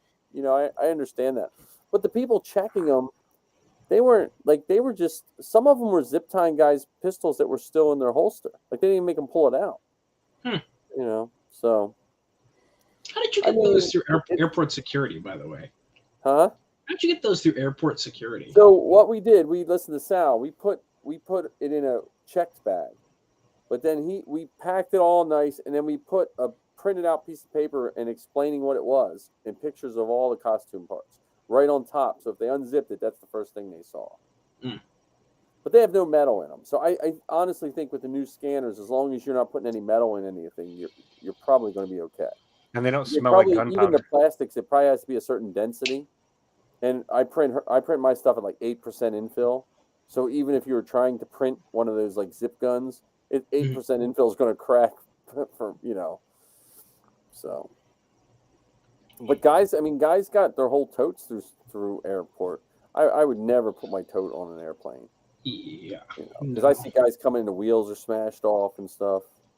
Well, if you watch out the window at how they load the stuff on there, my goodness, you'd have to have 65 pounds of bubble wrap inside so that it was all everything was bubble wrap, and then we took her helmet as a carry-on because I was petrified of the helmet because everything else I could replace, but I was worried about her chest armor. Like if the leg armor got cracked or something, she could have still wore it, but I was worried about the chest armor more than anything if it got busted up. But it made it through. Because the Sintra is not exactly the most sturdy. Yeah, well, I tell you what, the 3mm, the non-Sintra brand is better than the Sintra brand.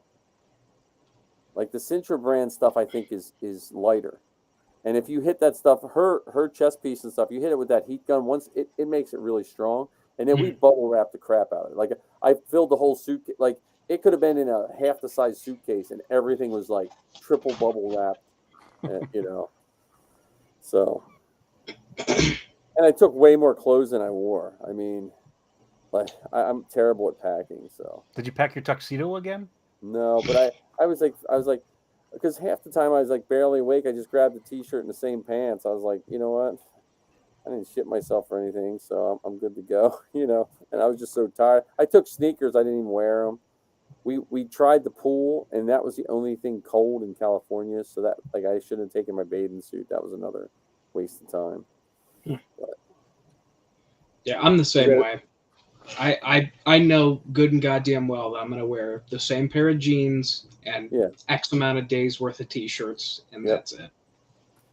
Well, and I act like we're going to the wild. Like we could have bought anything.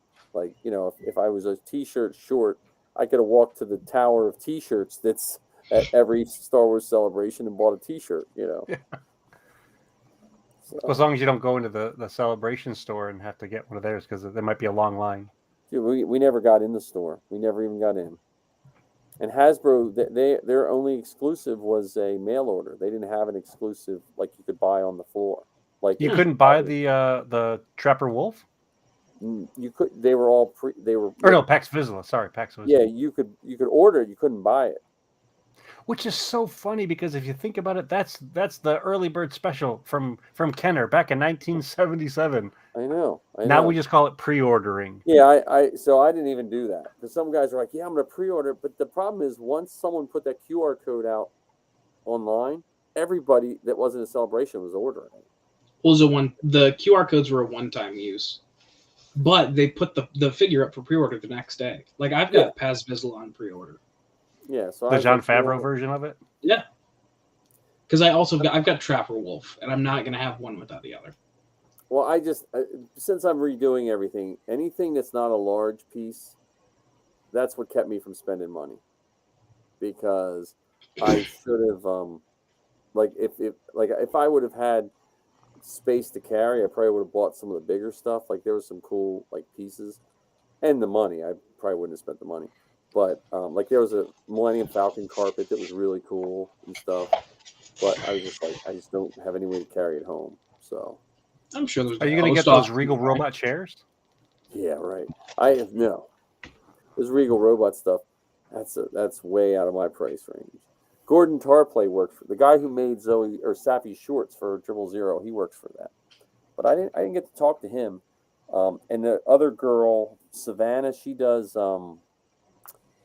Dorky Diva podcast. She does a Star Wars Dorky. I don't know if you ever heard of it or not, but we ran into her. She was doing Zam Wessel, and she did an awesome Zam or whatever. Is that Zam Wessel? Am I saying the name? Zam, yeah. Yeah, she did a really. Did she do the human version or the human version? Yeah, but she had that how that Camaro was little tiny. It was everything was perfect, and I think she's been working on that for years.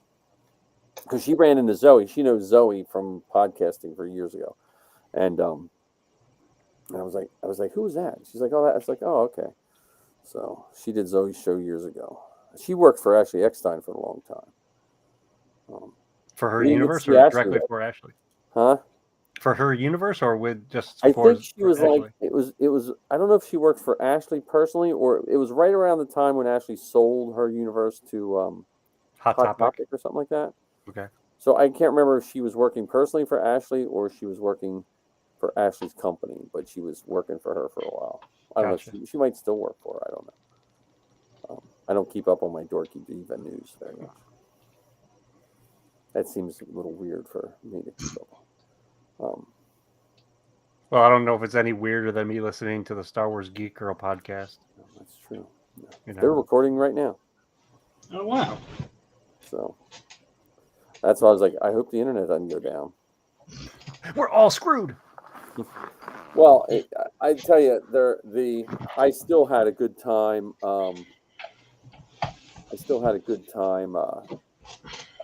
With her panel, and I was glad Steele jumped in, which was really nice. He did a great job of keeping the conversation going by by interviewing the interviewers. Yeah, and that's what like Zoe's podcast is it's good for what they do, but the live, it's a little harder for live, and she was thrown off a little bit because she was planning on Levi from Death Watch Girls being there, and she had to cancel. So a lot of the prep work that Zoe did was based on Levi being there. Gotcha. And Levi had, which I understand, because Levi, they got an opportunity to go for Dave and John for the Bad Batch, and do all kinds of stuff. So I have no animosity for them. If I had to pick between Lucasfilm or some girl I don't really know from Pennsylvania, I don't know. It would have been a hard choice, I don't think. And Steele was so happy to just jump in, and his podcast, like I said, his is one of the few. Now I can say John's is too, but his is one of the few podcasts I can listen to that is just a single person. And then he does a Patreon with Blue Harvest. Blue Harvest is another one that I listen to, but they're year by year. Ken, you would love it. Like, yeah, I've heard. Yeah, thanks to you, I started listening to some of those episodes on my way to or from work. Yeah, aren't they good? Like Yeah.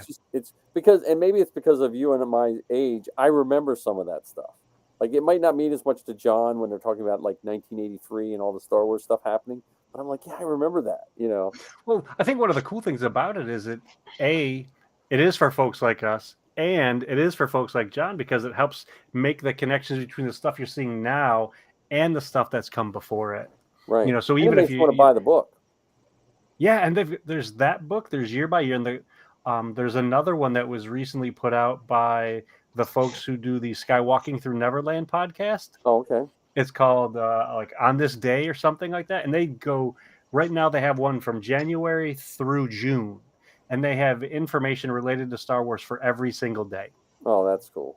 So on May 8th, this is what happened in this year, and this year. So they're wonderful. Even so, we had mentioned the Obi-Wan Kenobi show. And spoiler alert, they show Mustafar where Vader's castle is. Wasn't that a moon of Mustafar? Possibly. Yeah, but they at least show you Vader's castle wherever it's located. No, I mean, and that's connected to some of the early stuff in Lucas's scripts and some of the early artwork that Ralph McQuarrie did. Yeah. So they're bringing all of that stuff back. So even if folks weren't alive when that stuff was created, by listening to some of these other podcasts, you're able to hear about it and make that connection to the now stuff. Yeah. So, and I'm inching closer and closer and closer to launching a solo podcast where I do stuff like the Steel Saunders podcast, Nice. Steel War. So I'm getting close to doing that. I just have to buckle up, put on my courage pants, and make it happen. Well, I have to get Sal on here, because Sal's like a walking encyclopedia, like you. Like, you're a walking encyclopedia of like a lot of the behind the scenes stuff and stuff like that. Sal is like all legends and comic books and new stuff, all that stuff. I forgot I left my TikTok on, so any of my TikTok people, I think there's only one on, they should go to my YouTube channel. I see the Arca showed up too. Good to see you, buddy. Yeah. No, I can't wait for your podcast though. And we're getting ready to record wish, another one for the forces behind Star Wars. I wish, like the 501st. Like I listened to 501st cast, and I saw. You know who Justin Bolger is? The name is familiar. Yes. He works for Lucasfilm now, but he used to do some Star Wars podcast before he worked for Lucasfilm. I want to say 10 years ago, maybe more. That was the first Star Wars podcast I listened to, because he was sitting in on Zoe's panel, and I came back to him. I said, "Hey, Justin Bolger, you're the one that got me hooked on podcasts. I probably look like an idiot, but it's just so nice to see all those voices. Like, I can't wait to hear yours. I like John's. Like we almost. I see these networks. I keep thinking of these podcast networks. And I'll say this, and I've said this to you guys before. We all need to make 30-second bumpers about our shows and share them in a file, because I would love to just put them right after Zoe's show every week. Because I think that's part of what's missing in podcasting is people, they don't know where to go. Because the algorithm for iTunes doesn't necessarily suggest good podcasts when you listen to Star Wars. I get Rebel Force Radio at the top of my list every time. I'm not listening to that. I mean, it's just not my thing. And I don't know what the algorithm makes them pick that. Is it just because they're all Star Wars podcasts?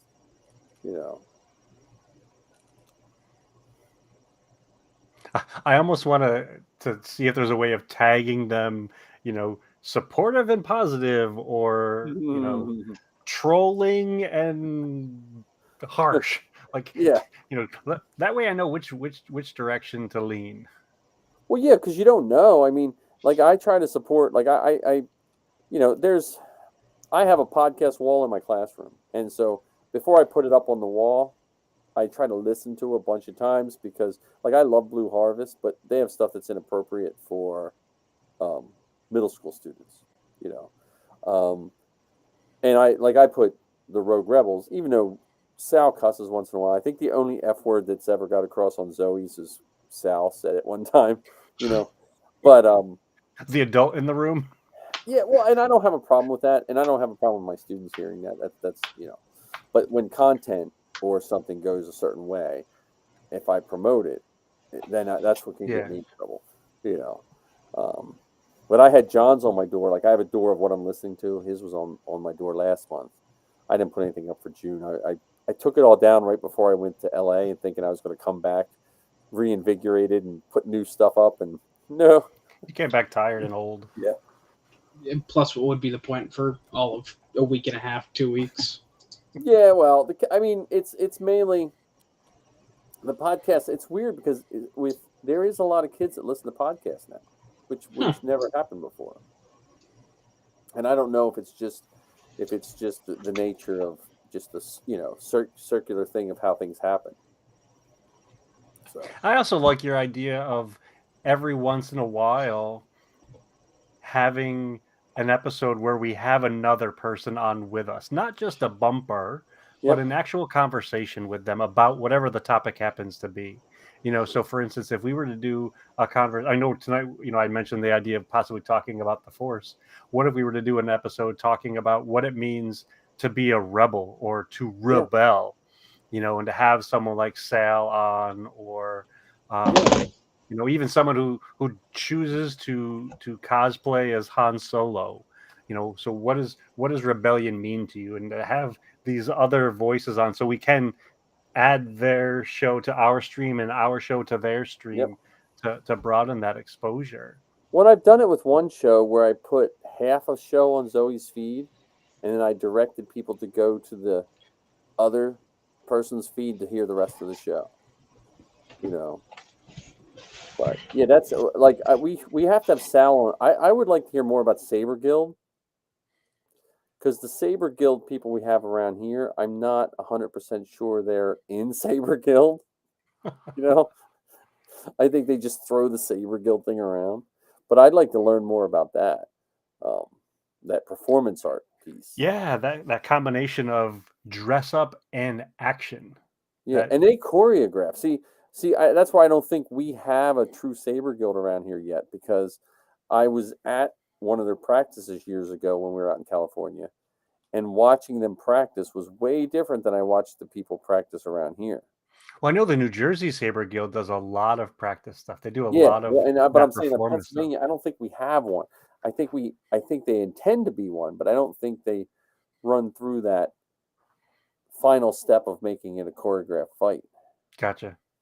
Because Zoe's working on Ahsoka, so eventually she'll probably join Saber Guild for that.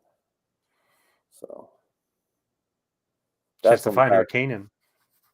Yeah, well, I'm trying to talk John into doing Kanan. He got the hair. He just get a green shirt and a blaster. He got a 3D printer. Print himself a, And he wouldn't even necessarily need the long hair. We could just shave his head. Yeah, shave it poorly. So yeah, he was have that. Remember, it looked all chopped stuff. Yeah, that's when I started. Hated that. That's when I started the. I have a Twitter account, Sal's Hair. I did a Twitter account for Sal's Hair, and I talked about how much I hated the haircut. And anytime Sal would post stuff up, I would post up stuff like I was his hair talking. It has more followers than I do. So considering that we've watched all the episodes of Obi-Wan and there's only a handful left of this season, 2. What are some things that you think may show up based on what we've seen so far? So look into that crystal ball and put stuff out there that you think may be there. Not saying you have to predict accurately. This is just a fun guessing game. Redemption arc. A redemption arc for whom? What's her name? Reva? Yeah. I think she gets a redemption arc. Okay. See, I'm thinking that if they were planning this to be a series, just one season, I think she's going to be destroyed. I think she's going to be killed. Oh, I think she's going to be killed, but I think it's going to be killed. I think there's going to be some sort of redemption for her. I think she was the girl in the beginning, and I personally think she's upset at Kenobi either because she perceived that he left her when him and Yoda were going through all the stuff, or the message he put that told people not to come is what what Vader and them used to say, look, the Jedi left you, like they could have been manipulated that way. But I think somehow either she saves Kenobi. Kenobi has to come out of his shell and somewhat kick Vader's butt to fix that line in New Hope. Because to fix which line? When Vader says, when we last met, you were the master, whatever that was, I have a feeling that's going to be the line that lets us get one really good Vader Obi-Wan fight. Because, what do you think, John? Oh, sorry, I didn't mean to cut you off. What else do you think, Mike? No, I'm just saying that's what that's what keeps coming in my head. Like I feel like Obi-Wan not necessarily beats him, but he has to best him in some way, shape, or form, more than just what happened in the last episode or the episode before. Personally, I still think we'll see or hear Qui-Gon in some capacity, but kind of to chime in on the whole Reva thing, I don't. While yes, I think a redemption arc and her being destroyed would be par for the course. I think they want to use Reva in other media. So I don't, even though I believe this is probably just going to be a limited series, I don't think they're gonna. I think there's more to her character that Kathleen Kennedy and Jon Favreau and Dave Filoni want to use, that I don't think they'll kill her off after one run. But could she be used pre this show, like they did with Cassian? Probably. I still think there's enough time between now and Rebels, which I think that's the gap. I would say A New Hope, but really Rebels is the cutoff for using new characters, at least for the Empire and the Inquisitors specifically. Yeah, because they probably only have about 2 years before Rebels. Right. Because how old was Ezra? Was like 12 or something when they found him, and he was born the same day as Luke and Leia. Right. Now I sound like Zoe or Sal. or Sal. No, but like her character, to me, the interest of her arc, and that's why, and I John could be 100% right, and I could be 100% wrong, but I picture if she gets a redemption arc, then that makes me want to know what happened to her from being a child to her becoming an Inquisitor. See, I almost think they're gonna play up parts of that without telling the full story, because that's also a whole lot more. I think they just may be using her as a vehicle to explain a little bit more of Obi-Wan's story. So while she is a character, yes, her appearance really is used to develop Kenobi and what he experienced during that span of time that we don't know a lot about.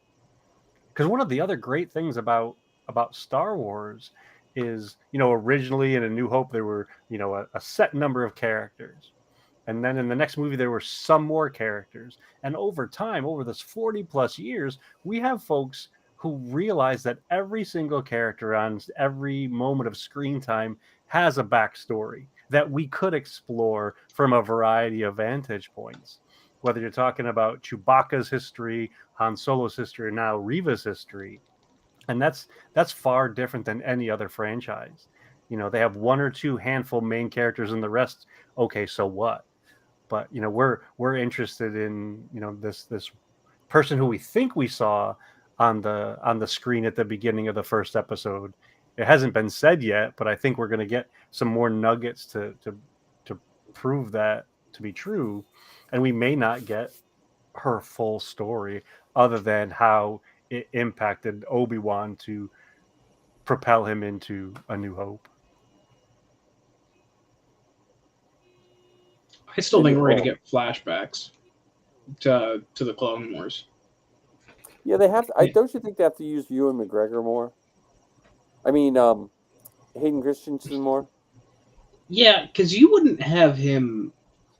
And this is going to sound bad, but you wouldn't parade him in all the media and the interviews to have him essentially one day in makeup, one day out of makeup for a cross the way shot. Yeah, and that's it. Well, he's also going to be in Ahsoka. True.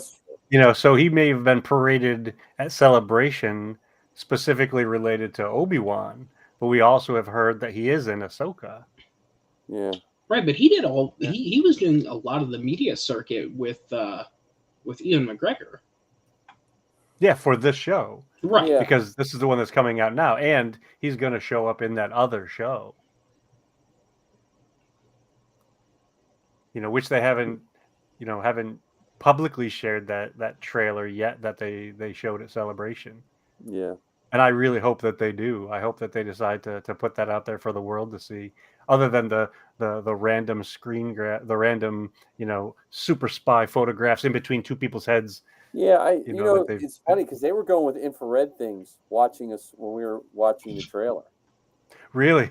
Yeah, they had these which, I always get angry when people, this is off topic, but when people break that trust, because, and I'm not to be like, oh, I don't want anyone else to know, but that's how we get that stuff, because they trust us for that. You know what I mean? Like, and I don't want it to get to be where they'll be like, okay, we're not showing anything in Celebration. You're going to have to come to whatever that place is they have, and they give you them special Ziploc bags with your phones in them. And so instead of thousands of people seeing it at Celebration, like a couple hundred get to see it, Yeah. How did Vader cheat? Oh, yeah, that's funny. How did Darth Vader know what he got for Christmas? I don't know.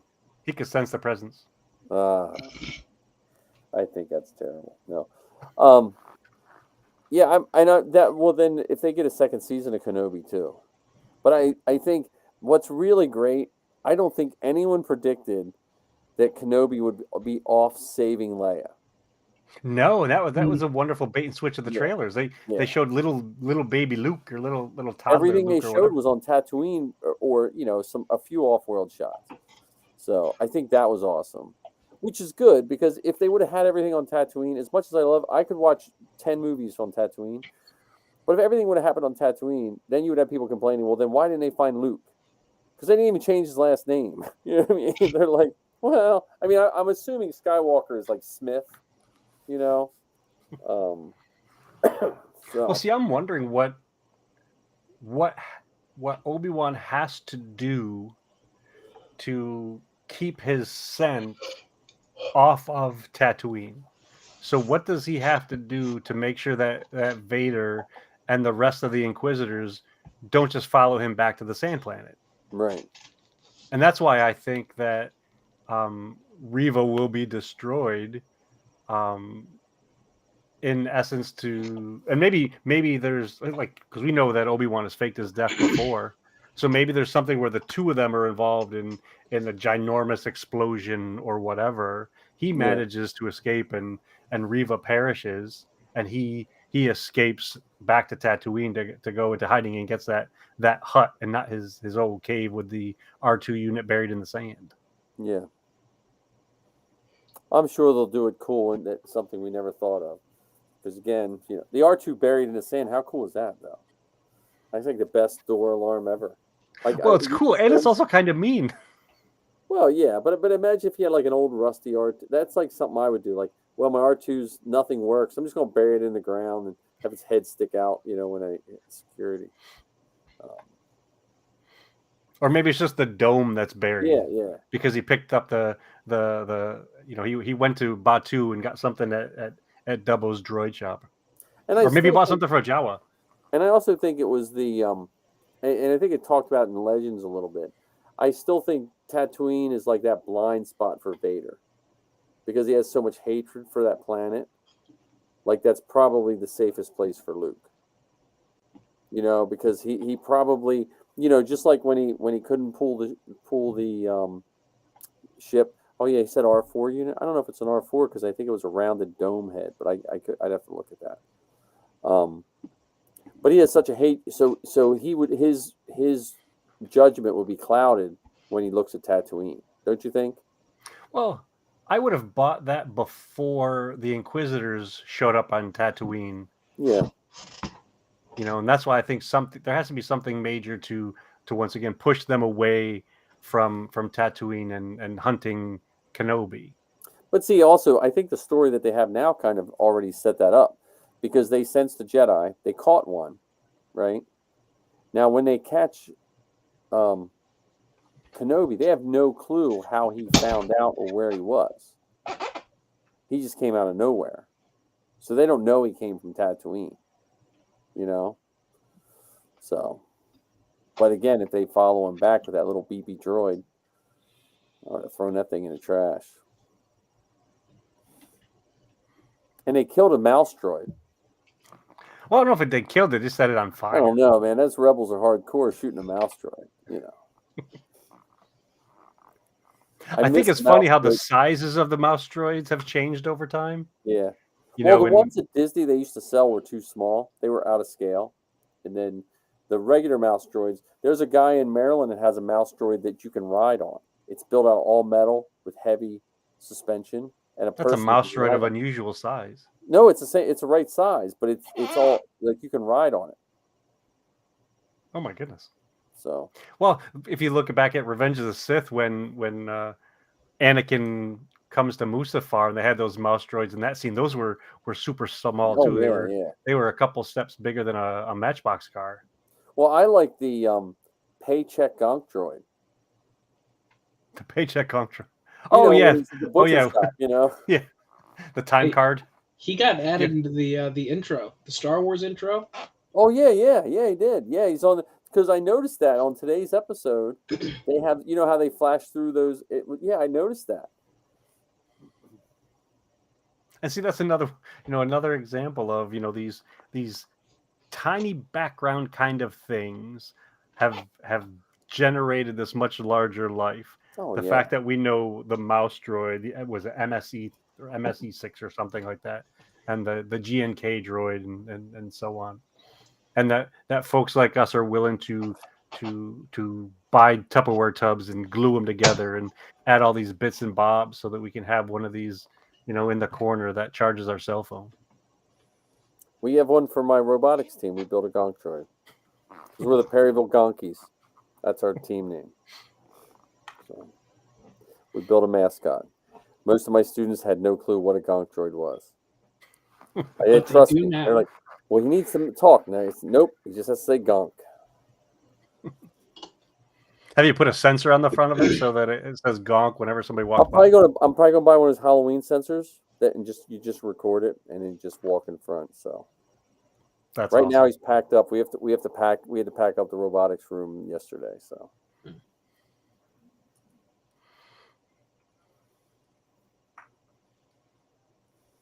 So when you were watching any of these episodes, did you try to figure out which ones were filmed, on a proper set versus which ones were filmed in the volume? I didn't this time, and I think honestly, I think it's because I like the story, like because I found myself doing it a couple times and I like the Mandalorian too, and Boba Fett, but I found maybe it's because it was new, like I was, but with these, I was just the story, and I know some people got picky about like Vader, the computer generated helmet that came down. It wasn't a real helmet and stuff. I didn't even notice that the first 2 times I watched it, and I wouldn't have noticed it until I heard someone talking about it. I didn't notice.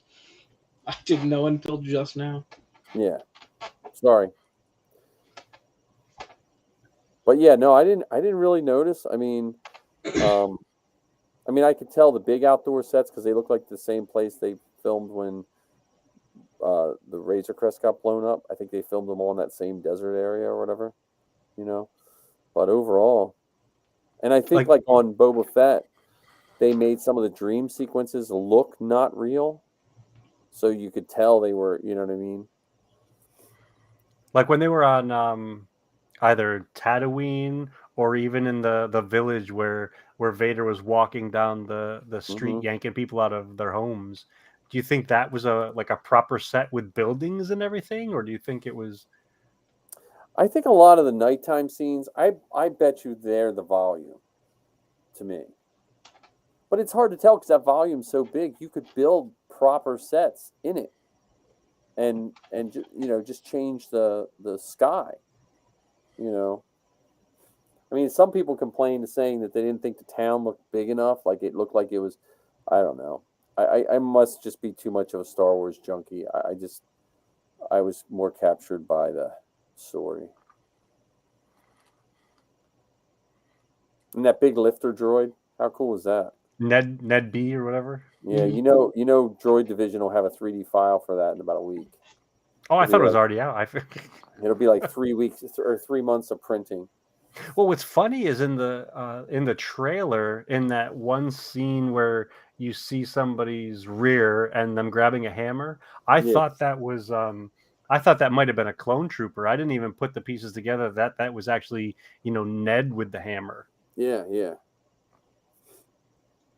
seemed like mining. Yeah. Yeah, it was. And I like that lady officer from Game of Thrones lady. Mm-hmm. That was pretty cool. Pedro Pascal's sister I think it was his sister. Yeah. In Game of Thrones. So here's something that I find funny. So Jedi are on the run. Yeah. They're in hiding. And they're taking time to scratch their name on the wall. Like Ken was here. Well, my only thought on that was like maybe like, okay, look, you got to wait here 6 hours till the transport comes. You know what I mean?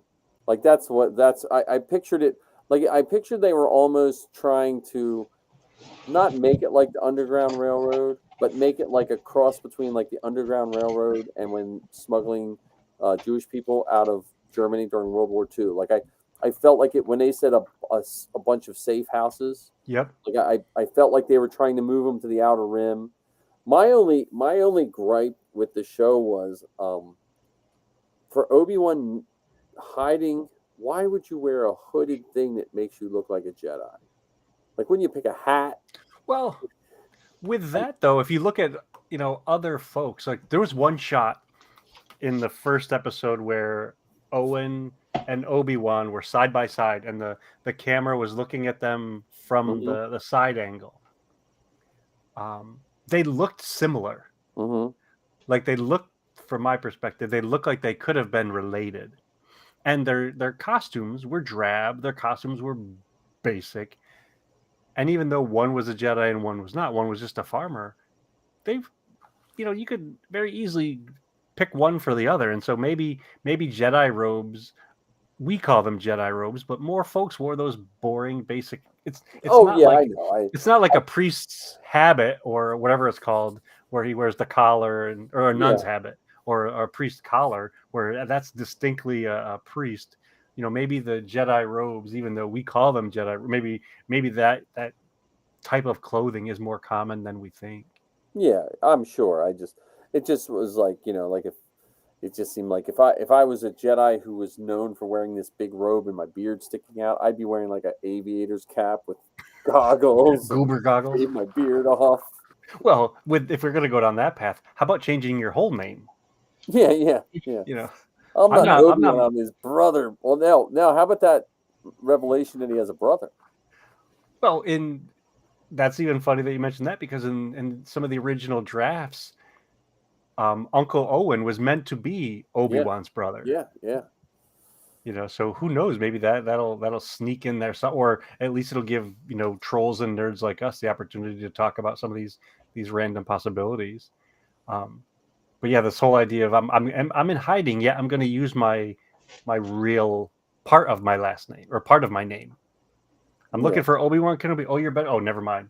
We're not looking for Ben Kenobi. Well, that's what I wonder. Is that like a common name? Is that like there's that old story? I forget the guy's name. He like murdered his family and he was on the run for like a whole bunch of years. You ever hear it? And then he made a fake name with everything. He made his name Victor von Snowden. And he made it such a unique name that when he got stopped for being pulled over, they actually ran it. Like if he would have been like John Smith, they probably would have just been like, 50 John Smiths come up. So like maybe Kenobi and Skywalker, like maybe they're just like common names. Or maybe because Tatooine is one of those planets where you're not really known much more than your neighbor. Like there's no, like on Coruscant where you have all kinds of like cameras and stuff like that. Yeah. Because I know that the story used to be of Mos Eisley, like they used to show pictures in the one book of the starport, and it was all busted up and the windows were broken out and half the droids running it didn't work and stuff. So it could just be because they're out there, Well, and wasn't Mos Eisley, built around like a crashed ship? Yeah. So it could just be that, or we could just be thinking way too hard about something written in 1975. So, well, that's what nerds do. That's what we do. I didn't mean to insult the two of you by referring to you as nerds. I apologize. I should have been a little bit more sensitive. Nerds. But I mean, that's, but what's really cool is because of all of that nerddom and the people making this stuff now, they're taking those little pieces and they're making them work. Like they're not rebooting Star Wars. Like I would have been devastated. I would have probably still watched it and still loved it, but I would have been devastated if they rebooted Star Wars. Yeah. Or attempted to reboot any of it. I mean, people, I'm not telling you guys any surprises, but not everybody enjoyed all of the parts. Right. They're whatever group you're in, they love the originals, hate the prequels. They love the prequels, hate the sequels. Love the sequels, hate the animated stuff. Yeah. But I think the folks that are involved in doing things now are being so kind and so deliberate about working these parts together, even to the idea of making these connections to Emperor Palpatine cloning himself Snoke, and ultimately, a granddaughter of Rey. They're working to tie those parts together without, like you said, rebooting or retconning things. They're just connecting the parts in a very creative, inviting and entertaining way. Yeah. Definitely. And without necessarily having to hit you over the head with it. Right. So in the season of The Mandalorian, where we saw that weird creepy thing in the Imperial base that they ended up destroying, Yeah. the Snoke in a can or whatever you want to call them, and what they're doing with Omega and the Kaminoans and the Bad Batch. Well, what's really nice about Kenobi, though, now I don't know this because I can't get it out of my head, but it doesn't seem to me that if you're not a hardcore Star Wars people, you could probably still enjoy Kenobi, because I think there's enough there. Like, everyone knows who Darth Vader is, even if you don't watch Star Wars. It's just part of our consciousness of our society. And I don't think there's anything there that it'd be a good jumping off point, because we have a student in my robotics team that's never watched any Star Wars. And so we had this discussion on our last robotics team meeting, and we were telling him to start with The Mandalorian, because it's more relative to his age. He's a 7th grader. So we said, start with The Mandalorian, and it'll branch you out. And if you like it, it has tons of stuff that'll branch you out into the old movies, the prequels, the sequels, and all the animated stuff. And so I think Kenobi kind of does that too. Yeah. And one of the other unique things about what's happening now compared to the original ones, so in the original ones, they mostly picked unknown folks with, one or two big draws. So Alec Guinness was the big draw for A New Hope. Now they're picking big draw people because they want to be involved in this sort of stuff, or they've become big draw people because they were in Star Wars before. Yeah, there's a lot of people that like. It's almost like the opposite. Like, you had Harrison Ford that didn't want anything to do with it by the end of Return of the Jedi. Now you have bigger stars that just give me a cameo. Let me have some armor. Let me have 2 lines. Yep. You had the comedian that did the fake Jedi guy. Yep. The guy who's in the Eternals. Yeah. So. I mean, I would fight the two of you for a random villager spot. Oh, I would sell you guys out in a minute. I'd be random villager. Really, no, I mean, like, imagine that phone call. I mean, we're almost there. We're in the Solo Chronicles, on Solo Chronicles. No, it's not a we thing. We're not in the Solo Chronicles. Yeah. You're in the Solo Chronicles. That's true. Two of Mike, you. that is a we thing, not a we. Wait a minute. John's in the after credit scene. Well, we don't know that yet because there isn't even a scene. Well, that's true. True. There isn't a scene to be seen. My work is in there. My efforts are in there. Yeah, they'll live on. Yeah, I got an email from Matt. I have to read. I got so many emails when I was at Celebration that I've just been between end of school year and just being tired. I'm like, oh, Matt, I gotta read what you want, but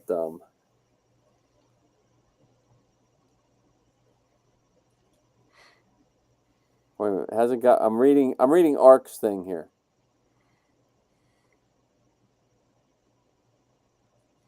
I'm not sure if he means the new speaking or, I don't know. Obi-Wan. I always liked Obi-Wan. I remember when they were casting for the prequels. I was surprised at how young they made Obi-Wan. Because when you're 20 something, I thought Obi-Wan was like 150 years old. You know what I mean? Like, anyone over 50 seems like really, really old. But all the new shows, yeah. Well, I mean, Luke in Book of Boba Fett I liked how he was because I always felt Luke in Jedi was trying to take the weight of all the Jedi and bring it back. And I think that would be a daunting task. You know?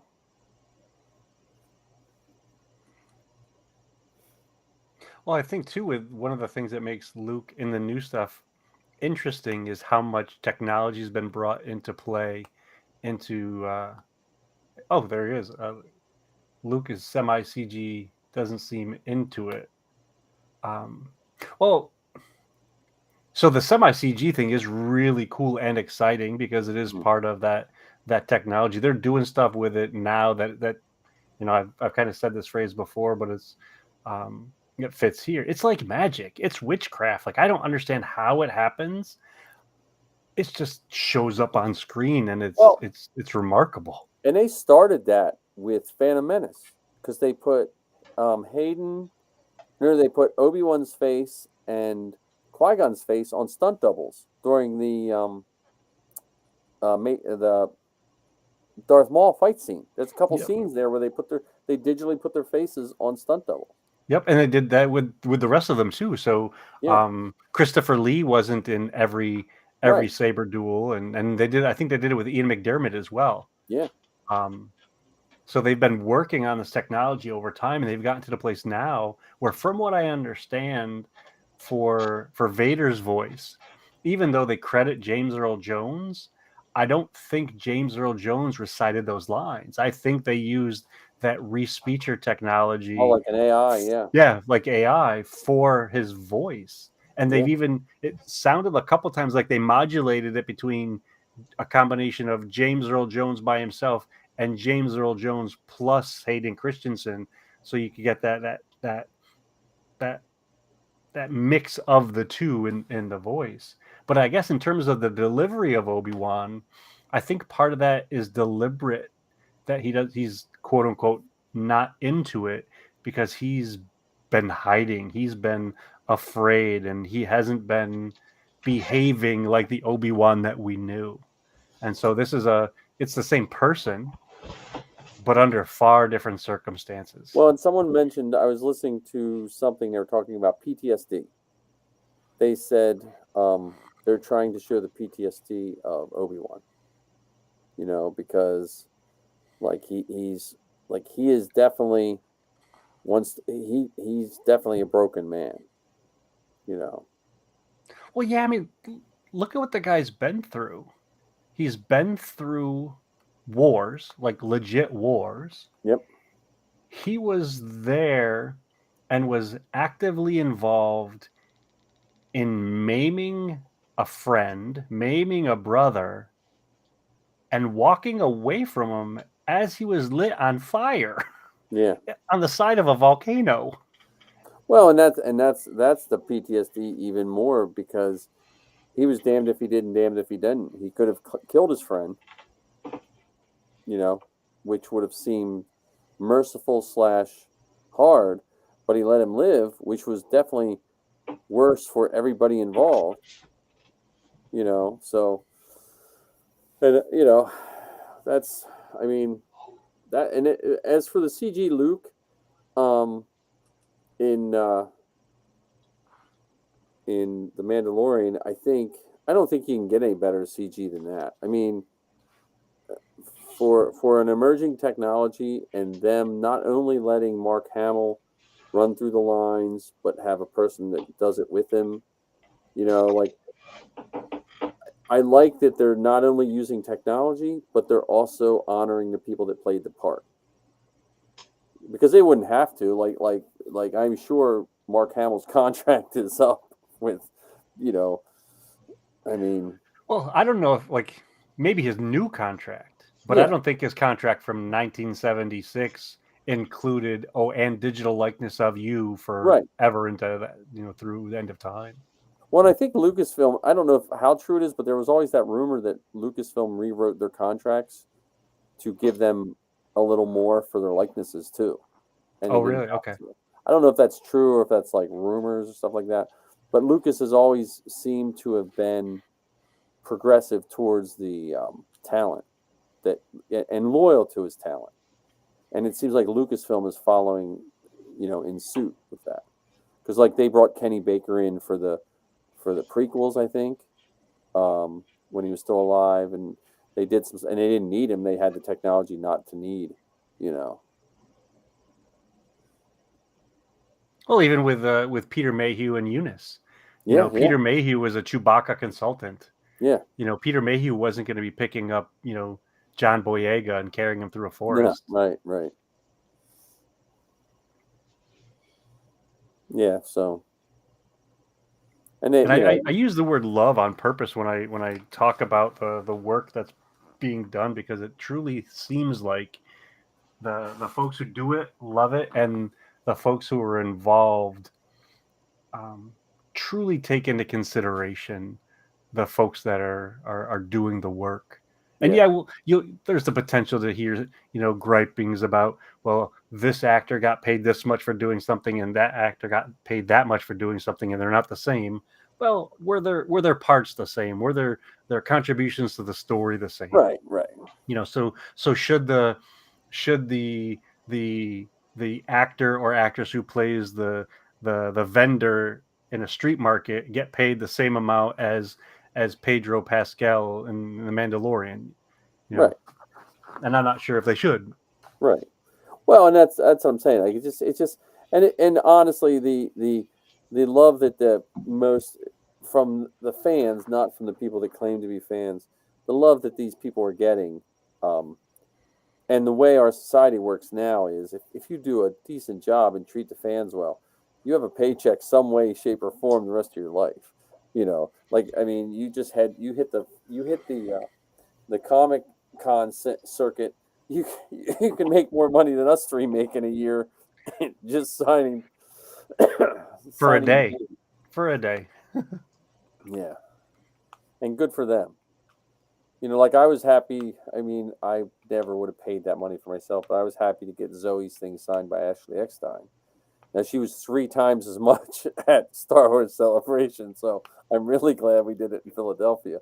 Yeah, I'm really glad that the peer pressure led to me getting, a photograph with her as well. I'm sorry.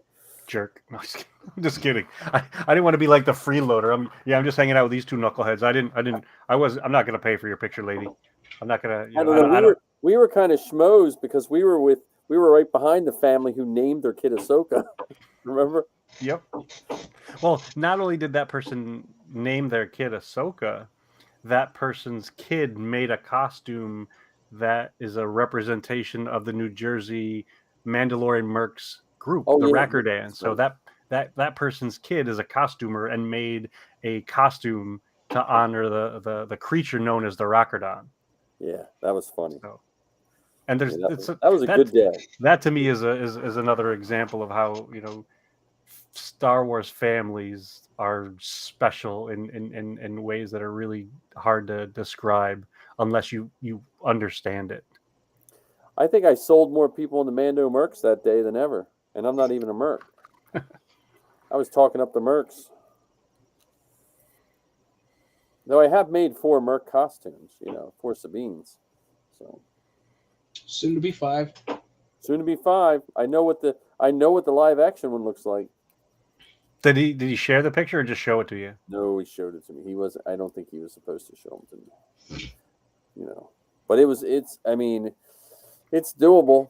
I mean, she has a back plate, which, I got to figure that out. Easier than a jetpack. Well, and it's easier to mount a jetpack because with her jetpack, we're going to have to take like a sports bra and put a metal plate in it under the shirt that you can't see, and put magnets on it, because you can't have any on Sabine. You can't have anything. The jetpack needs to look like it just sticks on the shirt. But I also can't alter the shirt, because if she doesn't want to wear the backpack, I can't have big hooks sticking out of it. Unless you make 2 vests. Yeah, she didn't wear a vest. Sabine has a shirt. She just has that T-shirt. Oh yeah, that's right. Well, 2 shirts: backpack shirt, jetpack shirt, and not. Yeah, I do have an extra shirt though. I did get 2 shirts made when I paid them to make it. So if you guys had to pick a costume to replicate from the Obi-Wan show, what would it be? Can Mike say Vader? Yeah, I can say Vader. He can say it, sure. But the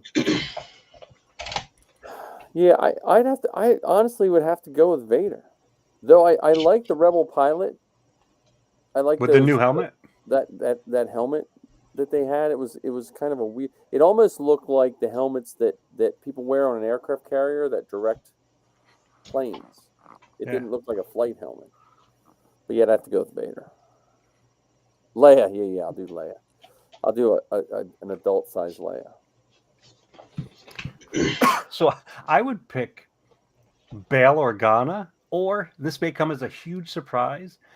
I really now, for whatever reason, I can't explain it, is the Imperial officers are starting to be interesting to me.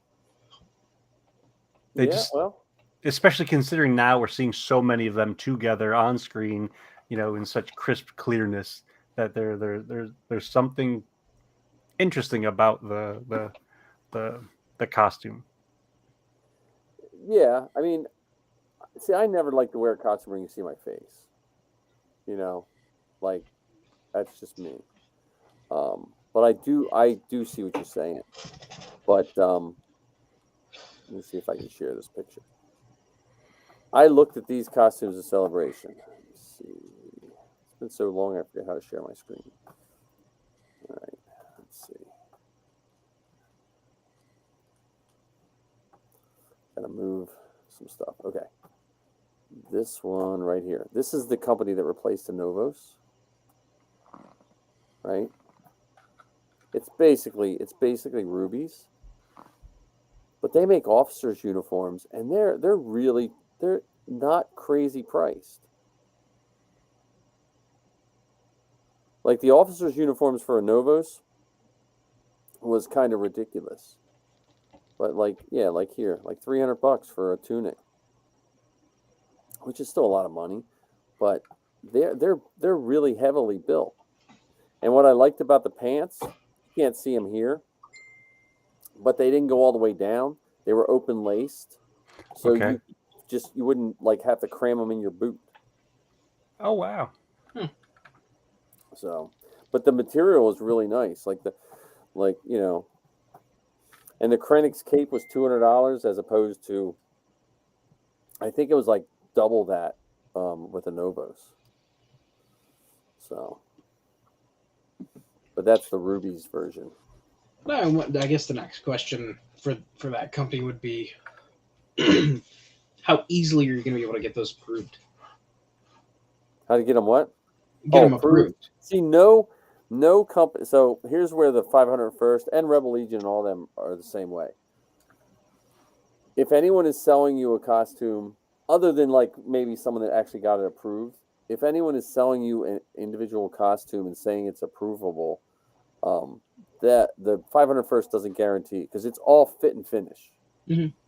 Approval on anything, and soft goods are harder, because what I find, so I like the officer too, but there's a lot of people that come into the 501st and they think, well, I really want a stormtrooper, but I'm going to do an officer because it looks like it's going to be cheaper. And a lot of times that fit and finish winds up costing you more. And it's, if you're just the average guy and everything fits you perfectly, you're fine. But especially like if you get smaller guys or you get bigger guys or you get women, it has to be fit and finished. Like it has to look like it was made for you. And that's, well, I mean, look at that thing you showed. A shirt was $300. Yeah. That's what I'm saying. Like, and that's cheap. That like they were like $500 for a shirt or more when the Novos had it. Oh but wow! Yeah, okay. You'll be $1,000 in on that, where a TK kit costs you a lot less. And the finish and fit of a TK you can do yourself. The fit and finish, unless you're a really good seamstress, is a lot more work than you think. Because they're most of the guys who put in for officers and stuff, it comes down to not being tailored right that they don't get in. And the officers are harder one to look right because it has to look like it fits you. And pre-television, like pre-Star Wars television, the only officers that you really saw on Star Wars were gaunt, thin, they had a specific look. And so if you didn't fit that look, you could still do an officer, but you kind of looked a little out of place, where now you have more variety.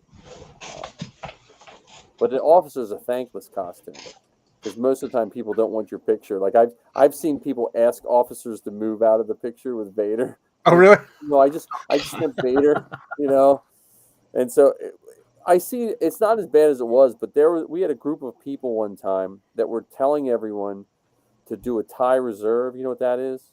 It's like a TIE fighter pilot's jumpsuit with an officer's cap. They'd say, "Oh, just do that. It's really cheap."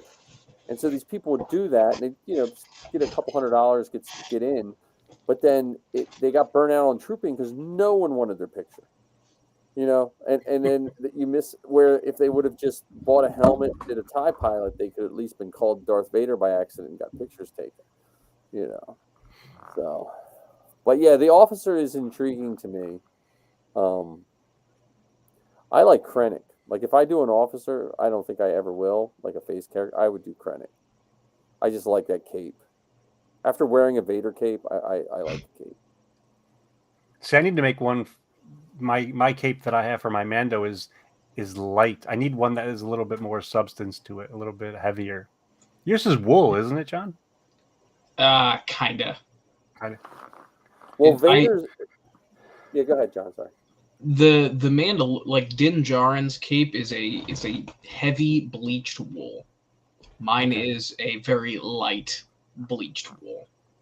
So I need to get a much heavier twill, if you will.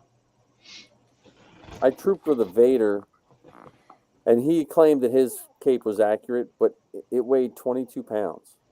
The cape? The cape. Because it was like double thick. It was beautiful because we were out on a windy day, and that thing barely moved.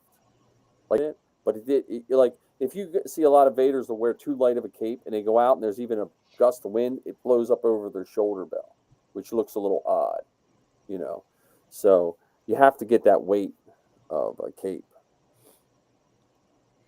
And we all know that Lando has the best capes. That's true. He has the best capes because they're short. They're short, and he has many of them. Like he has a cape room.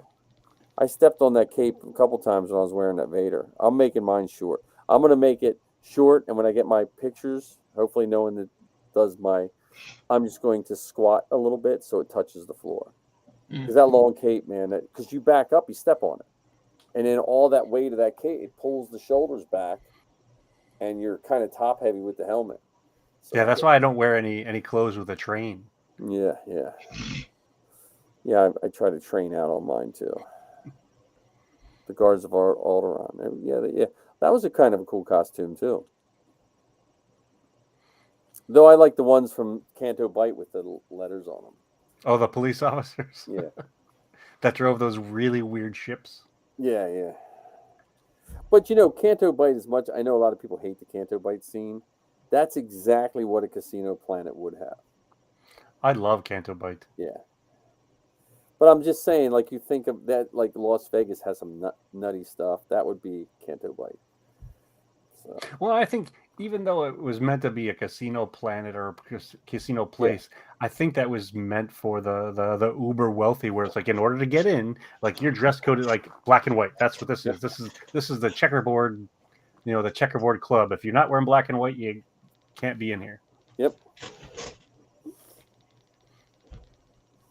But yeah, I let me see what did they have a TK kit on?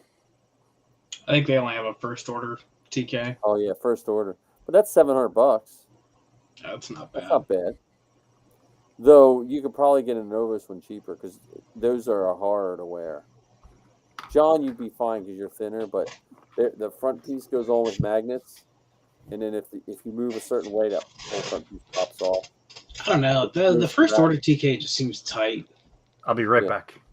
They're like the animated clones. If you look at the guys who do the animated clones and you have to build that diaper, because there can't be any seams in the diaper.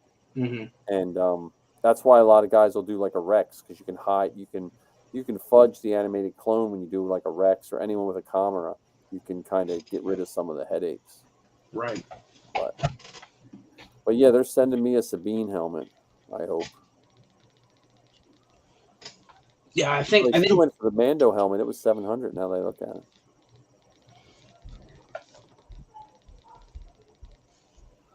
it. If they would have had a Trapper Wolf helmet, I would have thought about it.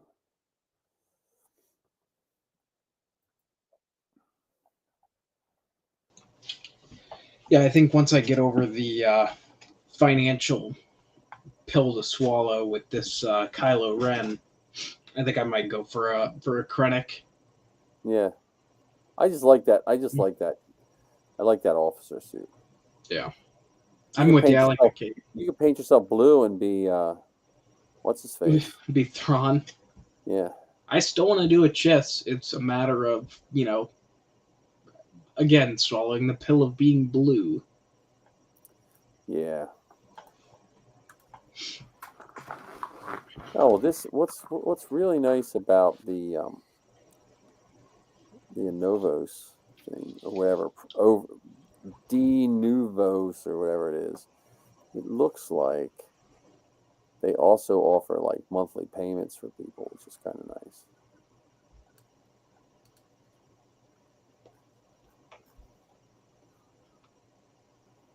They make a really cool Batman mask. Did you see the Batman mask? Huh? Michael Keaton Batman. I know it's not Star Wars. That's my favorite Batman costume. Well, maybe the new one. But I'm surprised you didn't pick the George Clooney one. Yeah, bat nipples. No. You know, it's funny though. So this kind of relates to Star Wars. I was big into comic books then, and George Clooney was definitely every comic book person wanted George Clooney to be Batman. Like, and it just proves that we all need to shut up and let the people, because they wanted. I remember when Michael Keaton was cast as Batman, people were losing their minds at how terrible it was going to be, and this and that. And then when he did it, they liked him. And then when there was rumors there was going to be a couple people, and they were like, "Oh yeah, no, George Clooney will be like the world's best Batman," and be careful what you wish for.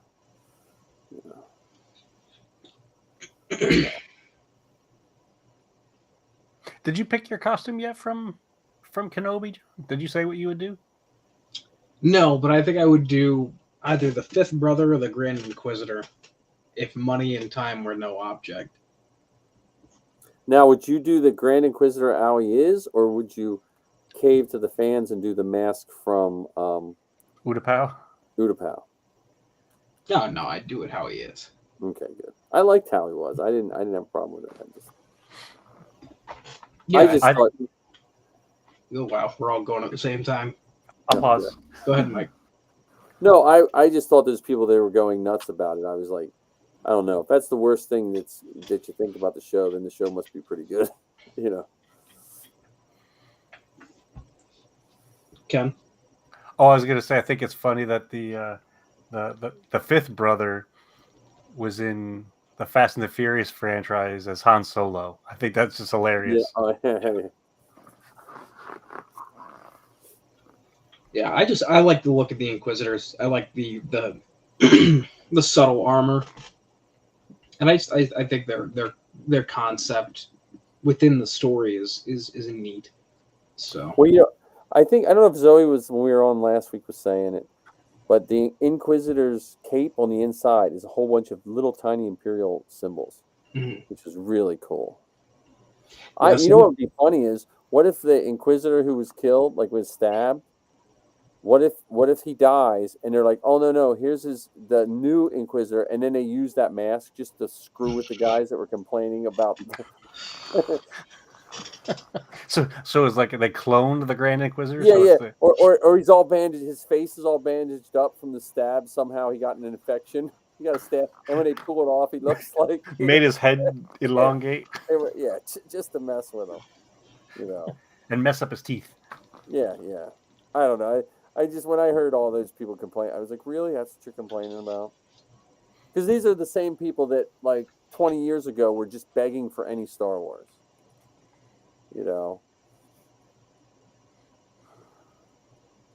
like Phantom or Revenge of the Sith, when that was over, it had the same feeling as when the last Lord of the Rings was over for me. I was a happy and sad. Like I grew up with Star Wars, and I grew up with Dungeons and Dragons, but our core of our Dungeons and Dragons was the Lord of the Rings, because in the old Dungeons and Dragons books they used to have a reference guide of all the books that somehow influenced, and the only book I could find in the library near me was Lord of the Rings, and so we read that. Like my copy was just like wore out because I had an hour and a half bus ride. And me and this guy Bill, who dressed like Doctor Who, we just talked about Lord of the Rings like all the time, because he wasn't a Star Wars fan and I wasn't a Doctor Who fan, but we all liked Lord of the Rings and Dungeons and Dragons. And when I saw that last movie and when I saw Revenge of the Sith, there was like a sadness, that like I was like, oh, this is all we're getting, it's it, it's done, Oh, 9.5 hours wasn't long enough for you.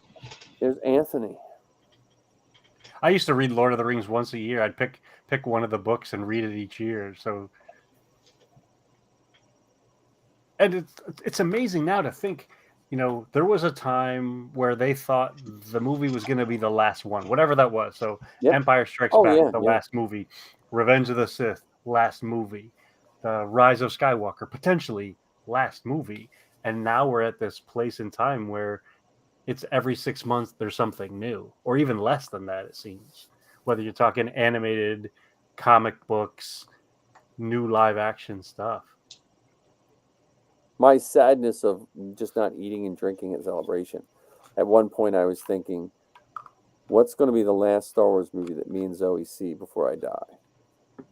Oh, that went dark. Geez. That was terrible. No, but that when you were saying that, but that's a good feeling in the sense that we're going to have tons more, Yeah, some people are saying they had to wait years. And I said this before, I think sometimes Empire Strikes Back is a lot of people's favorite for tons of reasons.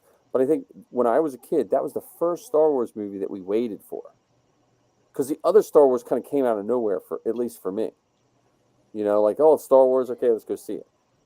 And you didn't know anything about it. You just knew, But with Empire, like we were waiting for it, One magazine, they had that picture of the Star Destroyer chasing the Falcon. Was on everything. It was in Newsweek or whatever, USA Today, whatever was out back then. Yeah, think about it way back then. I mean, you definitely didn't have access to 24-hour whatever. No. So even the very first movie, The New Hope, it was like four paragraphs in Starlog magazine that talked about it before it came out. And now you've got folks like us and hundreds of other people, whether it's a podcast, a blog, a Twitter thing, a TikTok, or whatever. So you could literally have all day, every day being involved in Star Wars some way, shape, or form. Oh, yeah. I mean, I cannot exist in my home without experiencing Star Wars, even if I don't talk about it. I mean, we have decorations and stuff in our kitchen, and I have food in the cabinet that I probably won't eat. That is like, I have Star Wars fish, the crackers. Yeah. It's in my cabinet. I don't know why I'm not going to eat it right away, but it's there. Mandalorian goldfish. Yeah, I don't think there has been a time in my life since I was 3 years old that there hasn't been something Star Wars in my room. So it surrounds me all day or all night when I'm sleeping. So I know. Look at all of us. We're like, because I've had people. I think it's just some of my friends somehow missed that I like Star Wars a lot or something like that. Anthony chimed in, Mandalorian goldfish. Yes, there is Mandalorian goldfish. But I've had people say that they're jealous of the amount of Star Wars in my life, and I'm like, I told them it's not that hard to do it. You can just, especially now. It used to be you had to hunt in the nooks and crannies of the back of stores and hope, stuff like that. I always applaud a Star Wars tattoo. Oh yeah. Yeah, I see. I'm too afraid of needles. And also, I guarantee you, if I ever get a tattoo, which probably will never happen, my whole arm will be covered within a year. I just know my personality, and that's why I can't get one. I got 16 tattoos in Yeah, see, 365 days, so I know what you mean.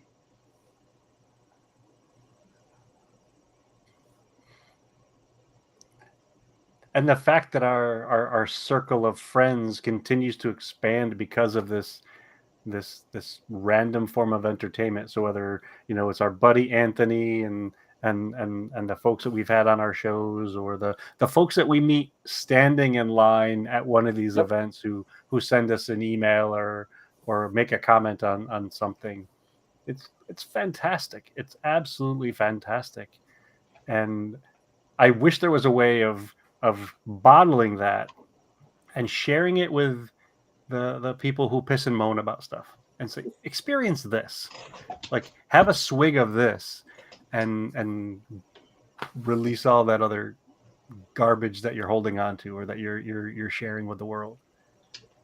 Or even the people who just don't understand, the people who aren't a part of the fandom, who just kind of look at us like, oh, they're the nerds, they're the weird people. It's like, have this. This is why I spend thousands of dollars on a property that is completely fictional. Well, yeah, it's. I think people. So we live in an age where it's a little easier, but I remember the days where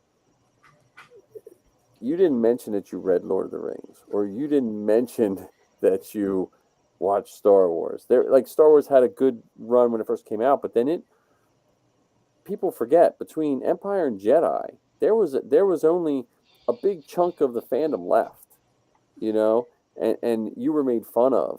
You were made fun of for reading comic books. Zoe was made fun of for liking Ahsoka. I wish I would have recordings of all the people that just didn't like Ahsoka, because now they're wearing Ahsoka shirts and I'm happy for them that they found it. But there is you have to almost keep in check that anger of like you're the same people that cause some of this angst and pain for people, when they were a child. I see it with my students, I see that a student just wants to still be a kid and love something that they and kids are and adults are the same way. Which is really funny, because if you compare it to some other quote unquote fandoms, like I don't see Chicago Bears fans getting the kind of quote unquote bullying or ridicule that a Doctor Who, a Star Trek, a Lord of the Rings, a Star Wars fan would get. Yeah. Or a I don't DC. know. Clearly, you are not a sports fan. Well, see, I don't think it's the same kind of stuff, though. I don't think it's the same kind of ridicule. I don't think it's They the same. might get it for the team. They might get some ridicule for the team, but they never get ridicule for being a football fan. Is probably more accurate. Like, Yeah. if you around here, we're like half Steelers, half Eagles. Depending on where you fall in the thing. But you're right. Like if when we used to have family over for the house, people would let their kids like grab one of my helmets and run around like it was a toy. But if you went to their house and their football jersey was hanging on the wall, a kid would never be able to take it down and put it on and like eat pizza with it, with it all. You know what I mean? And so there is a different perception of fandoms. Well, yeah, because sports are the manly man thing, and the Star Wars is for the kids. That's the general perception. Which is so funny, because most of the manly mans don't even play the game. Well, but they sit and watch the game. Watching it's the same as playing, Ken. Come on, that's yeah. You ever heard of an armchair quarterback? Hey, I've seen my share of them. I don't mean to be weird, but I see organized religion in the same way. Fictional universe. Yeah, Anthony, I can't agree with you even more than that, because I always think of how history is written, and history is written by what we find. And if 1,000 years from now they dig up a comic book store, there could be a religion based on that. You dig up a McDonald's, the Happy Meal thing could be the new, tenets of your religion, you know. Or the Holy Grail. Yeah, the container of all the faith.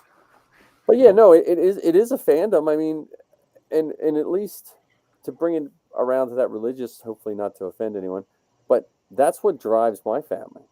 The values that we have seen in Star Wars, written by George Lucas, who studied history, who studied myths and legends, and just wrote some cool stuff. That's what guides my family. You know, like my girls know that if they do something wrong, they don't have to answer to me. They don't have to answer to anyone other than themselves. But the principles that they've learned are through Star Wars. Like I can have a much better conversation about honesty and consequences and stuff with Star Wars than I could with anything else. And with that, the built-in responsibility of the choices that you make. So, for instance, take speeding, for instance. You know, we know that if we speed, there are potential rewards of that. So I may get from point A to point B faster. And so I may be able to do whatever's at point B earlier than I want to do. And I also know that if I get pulled over by a police officer for going too fast, that I may receive a gift of a ticket, or I may receive a gift of points on my license, or I may receive a gift to be invited to the courthouse to stand in front of a judge and pay even more money. Yep. But I have to be responsible for the choices that I made that resulted in that happening. Well, and to bring it around to the costuming that we do, and we all three know this feeling, whether you're doing it for an organized group, whether you're doing it just at a con, the charity and the happiness we bring, and it might be slightly selfish sometimes, but my girls were taught, look, you're a Jawa. No one knew they were Zoe and Safi Hinton when we were doing like Lou Gehrig's disease events and we were doing cancer events. But my girls were helping kids out, and then we just disappeared in the crowd. You know, and that's the best kind of charity. Like I brag my kids up, but my kids didn't never brag themselves up.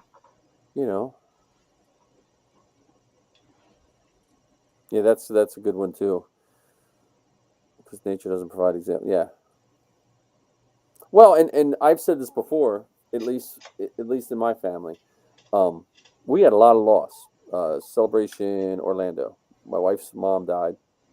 A couple months later, her brother got cancer and passed away. Her niece died like 2 months later, and then her dad died like 6 months later. So she went from having a full family to pretty much almost no family in less than a year and a half. And my girls were all close to them.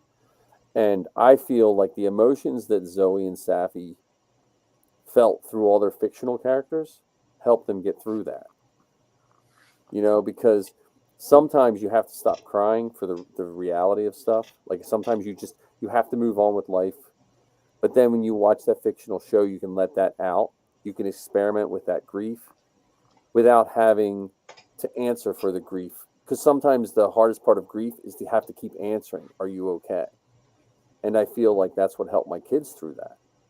You know, it's what helped me through a lot of things, you know. Well, and remembering that moving on from grief doesn't mean you're moving on from the lost loved one.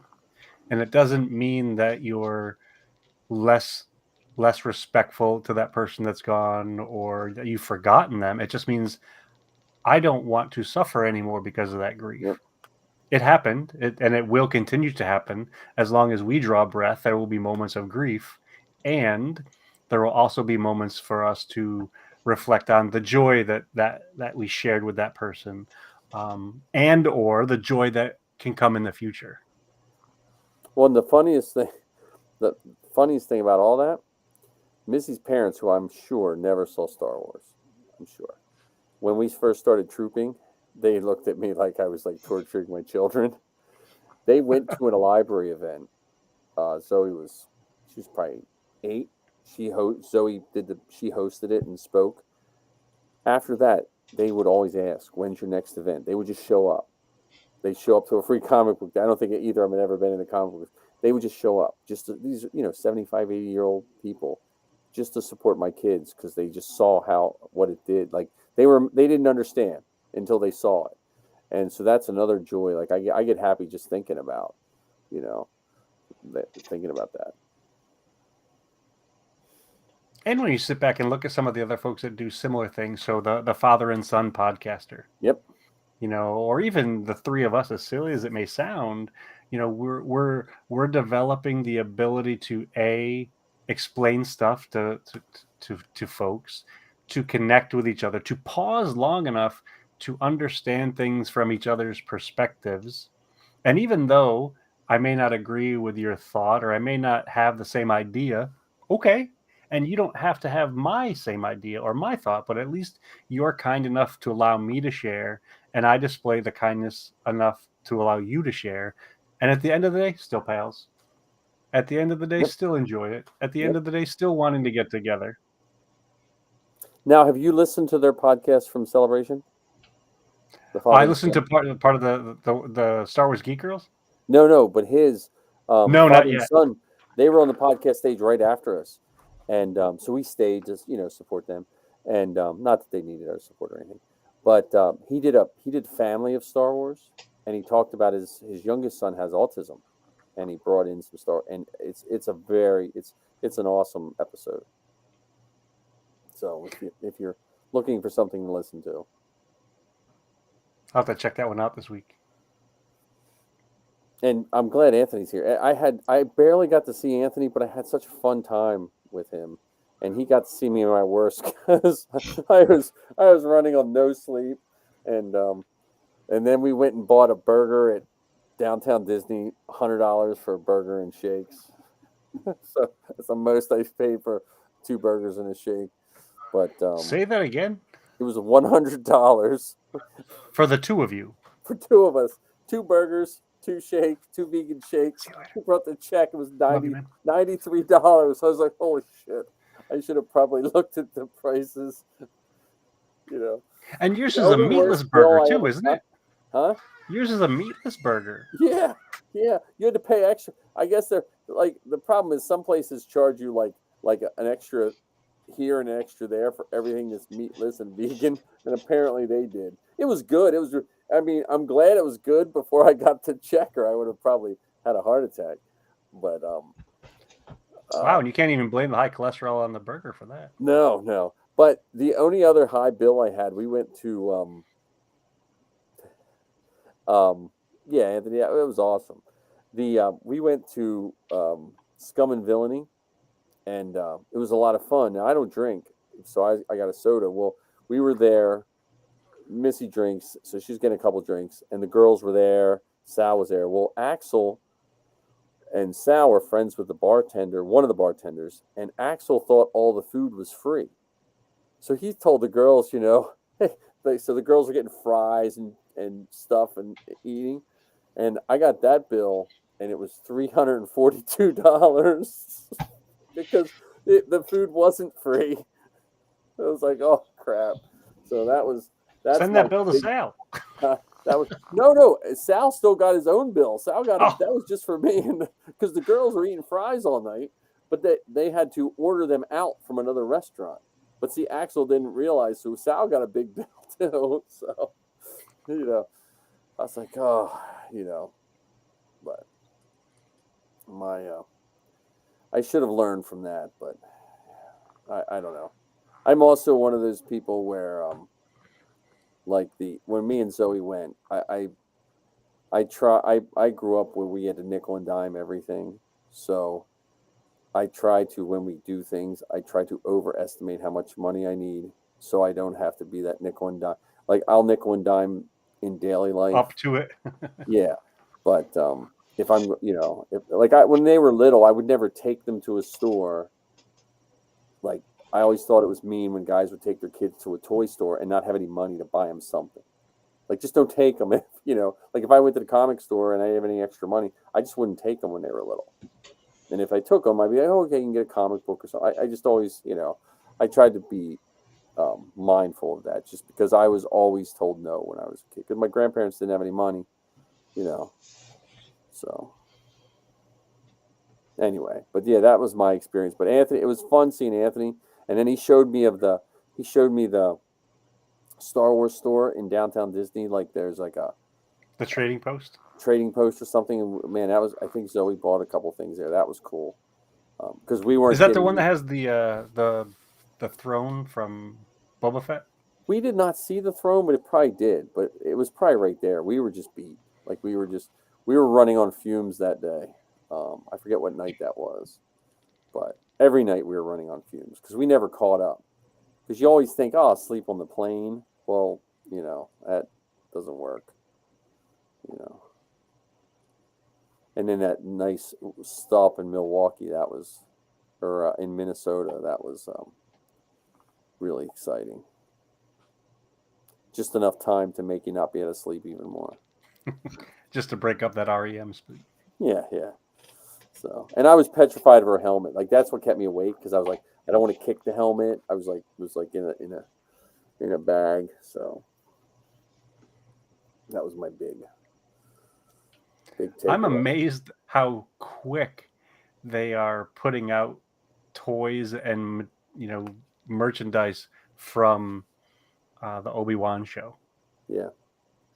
Whether it's the $50 Cam Tono that you can get at Disney World, or the Hasbro $500 double-bladed Reva lightsaber and stuff like that. Well, that's a HasLab project. So. Is that a HasLab? Oh, is that what it is? Yeah. At least that's what I've heard.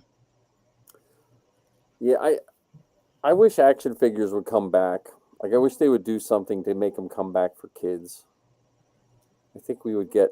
Like, I just remember the Clone Wars when they were just turning out every week. There'd be an episode, and then those figures would show up. Like, and it just... The action figures have lost it for the children, and they need to figure something else. Well, I wish they had the same approach to when they were making them way back when. That they would make them for kids.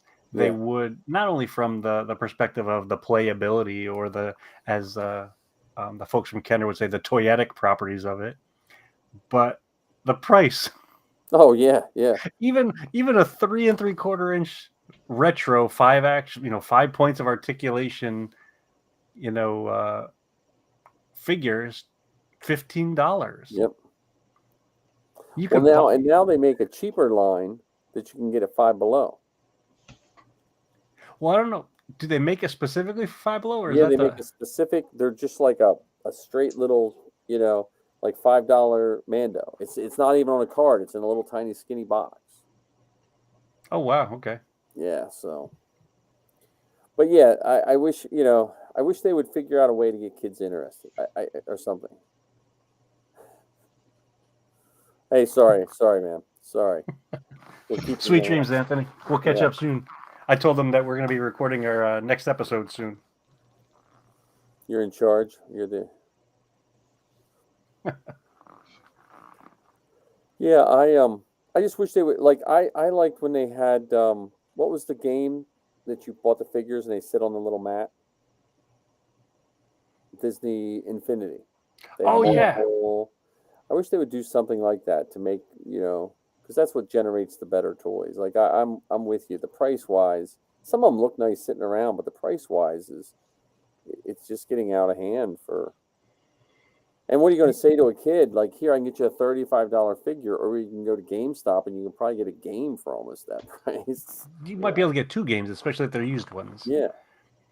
And so now part of that price, I think, is built into the packaging. So when you look at some of these, let's say the Black Series figures, those 6-inch figures that are now running $35 for some of them, depending on where you go to get them. The packaging has, shiny print on the box and has these really pretty pictures, which I think are fantastic. Yeah. However, that adds to the cost of said thing, and that becomes, so it's no longer a toy. Now it's a display piece. It's a quote unquote collectible, so they can sell it as such. They can treat it as such. And you've got the folks for $60. You can get your face scanned onto an action figure next. Yeah. Oh yeah. Well, I always thought that would have been a great thing to do at Galaxy's Edge, because when they used to do the Star Wars weekends at Disney World, they had a special setup in the same building where American Idol was. and you would sit in this chair, and they would 3D scan your head, and then later on, it would send you home a thing. So we went to Star Wars weekend for our honeymoon. So it was just me and Heather and I.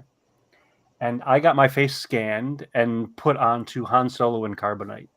So we have my face on a figure in carbonite, $100. The year later, we took the boys with us, got them scanned, $100 each, and got their heads put on a stormtrooper body. So the technology exists, and that would be, I think it would be a huge draw, and folks would do it. I just don't know if $100 is a reasonable price tag for it now. But you know what, I'm gonna have to try that with my phone, because I have a new app where you can use it as a 3D scanner. I'm gonna try to do that and put my head on something. Well, you could scan your head, scale it to life size, and now you can use that for your helmet stand, or even if you're. Well, I did an inflation calculator. So in 1978, action figures were $179. They ranged between $159 and $199. Yeah, that'd be $7.94 today. Yeah, still half of what they cost. Yeah, or a third even. Yeah. No, that's what I mean. I'm just because I was like, well, maybe we're complaining. That's why I ran. I was like, maybe we're complaining, and that's how much they cost our parents. Because like I don't know, like. I when I was in 1978, I didn't know what $1.79 meant to my family, but it's equivalent to $7.94 with cumulative inflation of 343%. So. God, I know, right? So a little more than a price of a gallon of gas. But I tell you what, what I did see at Celebration, which I have to go to GameStop and check, that Bo-Katan helmet is nice. Mm-hmm. The Black I've Series seen about a lot of good things about that helmet. Yeah, I mean that's a really good looking helmet. I'm surprised so many people buy those helmets and modify them. Yeah, well, but I mean, most of the guys I know anymore doing Din Djarin are just wearing the Black Series because it's it's as nice. Like they had I forget the stand that does the really expensive helmets. Man, I forget the name of the company, but they were there at Celebration. The Din Djarin helmet didn't look any better than the Hasbro helmet. Really? And it was $400, or no, it was $800 or something like that. Oh wow! I mean, I'm sure there was something better about it, but for 99% of the people, that Din Djarin helmet on Black Series is nice. Yeah. And it's a license. I'm sure the other ones are licensed, but it's a licensed Hasbro. The box alone on the Hasbro stuff, other than that god awful weird shape they give them, like they can't just put it in a square box that you can just stack. They got that weird, the angle part. Yeah, like let's just make it impossible to put in your closet. I like my closet to look like Tetris. I want everything filled in. But yeah, I mean, and they're not far away from making a good Stormtrooper helmet. I think the hard part with the Stormtrooper helmet is if they make it right, the average person won't know how to put it on. Because you got to twist it. Yeah. They'll smash their nose. So I think that's the hard thing with that. But like the pilot helmets are beautiful. The even the Disney ones that were at that Disney store, they were like $60. They weren't bad either. Like they're not quite as detailed as the Black Series, but the kids role play ones. Yeah, you could probably do a little tweaking on that. It might just be a little small. But the only complaint I have with the Black Series helmets is, and it's an understandable gripe, is the visors are not dark enough. Yeah. Like now, there are a couple pictures. Could you put tint? Could you put do you think you could put, because like Zoe Sabine, right? It has 2 lenses in it. So if she troops at night, you pull the other lens out, and it's half the darkness. Probably. I wonder if you just took clear, like whatever tint, and put it on the inside, like right? The window darkening tint. Yeah. You probably could. I don't know how if it'll get too dark, because especially in like the Din Djarin helmet, it is already difficult to see out of. Yeah. Well, I have welder's lenses in mine, so if it's mildly dark, I'm running into people. Right. Well, my first troop in my my second troop in my Mando helmet, my Mando kit, I had two visors in there, and I was bumping into kids, and on top of it being foggy, and I couldn't see, and I would turn to because I heard something, and I'd whack a kid in the face, and not not like hard where I made him unconscious or anything, but enough to be awkward, like, oh, sorry. Well, there was a guy selling helmet fans and stuff, and I meant to stop by his stand because he was selling them cheap, like whole setups with battery packs and switches for like $30. Yeah, I have a set. I just don't know I have to figure out how to install them. 3M strips so you can take them out. Oh, I mean, just location wise, because I have cushions in the top and cushions in the back. So just trying to figure out where I would. Yeah. The TK is a little easier because you have that big round part. You can put all kinds of crap in there. I got too much hair to worry about fans. You got it rough. Well, I have seen guys put fans and then they run tubing. Mm-hmm. So they'll run the fans, but they'll put tubing in and poke holes in the tubing so it blows through the tube, and it puts like jets on them. Yeah. Does that make sense? Yeah, I've seen a couple kits like that. The only thing I wish I would have bought years ago, a guy was making an amplifier, and the little things on the front of the Stormtrooper. He made a set of amplifier where you would have ear things, and when someone would talk, they would pick them up. So you could hear a little better in your TK kit. I've seen guys put sound like speakers in here. The problem with that speaker is then you have to whisper in your helmet or you get feedback. Right. So, and I don't need one more thing to forget the batteries to. Or another thing to add weight to it. Yeah. Fans and batteries and microphones and all that kind of stuff. JT Racing used to make a paintball fan. When I used to do paintball, and I used to have one on my mask, and it always gave me a headache. So I've always stayed away from fans. From the vibration inside the helmet? Buzz. It was just like it sounded like an annoying bee above your head. It was just like, zzz, and it used to just give me a headache from hearing it for like a half hour. So I was like, yeah, I'll be fine. What I find funny is when folks go the whole length of putting the microphone in and stuff like that, and then they go to these events and they don't say a word. Yeah. They just still like who are you talking to? Because you got this expensive setup, and you haven't said a word to anyone that's come near you. So what's the point of all that? Marty was saying there's a lot of guys that build droids, and then they never drive them. They pull them in and just let them sit. And some of my favorite things is when Marty walks around the floor with R2, because he has the hidden controllers, the PlayStation controllers. So he just walks with them in his hoodie. And he walks like 15 feet behind R2 and just lets him, interact with people. And every kid thinks it's the R2. Oh, yeah. Some adults think it's the R2. Well, some of those R2s are the R2 because that's the droid builders are one of the few groups. Now, I mean, now the 501st, but before the Mandalorian, the droid builders were one of the few fan groups that were actually on the movie, like in the new movies. So. But what time is it? It is 12:30, and we started late, so we're only like 3 hours in. 3.5. We're doing well. Yeah. Speaking of droids, what did you think of Lola? I see Lola. I liked Lola, but I saw it was first on the Volkswagen commercial. They had it in the Volkswagen commercial. The ID Buzz commercial. Yeah, I think Droid Division already makes the file. Oh, really? And I think you can buy it from Hasbro. It's not crazy priced either. Well, it kind of is. Huh? It's $90. I know, but I was thinking it was going to be way more than that. I have a $150 R2 that walks around and does what you tell it. So, from years ago, we got Safi when she was little. I got $150. Do you guys know the deep cut to Lola? Huh? Do you guys know the deep cut to Lola? No. Oh, that's the bird that Carrie Fisher owned. Yeah, so when Carrie Fisher was a kid, she had a bird named Lola.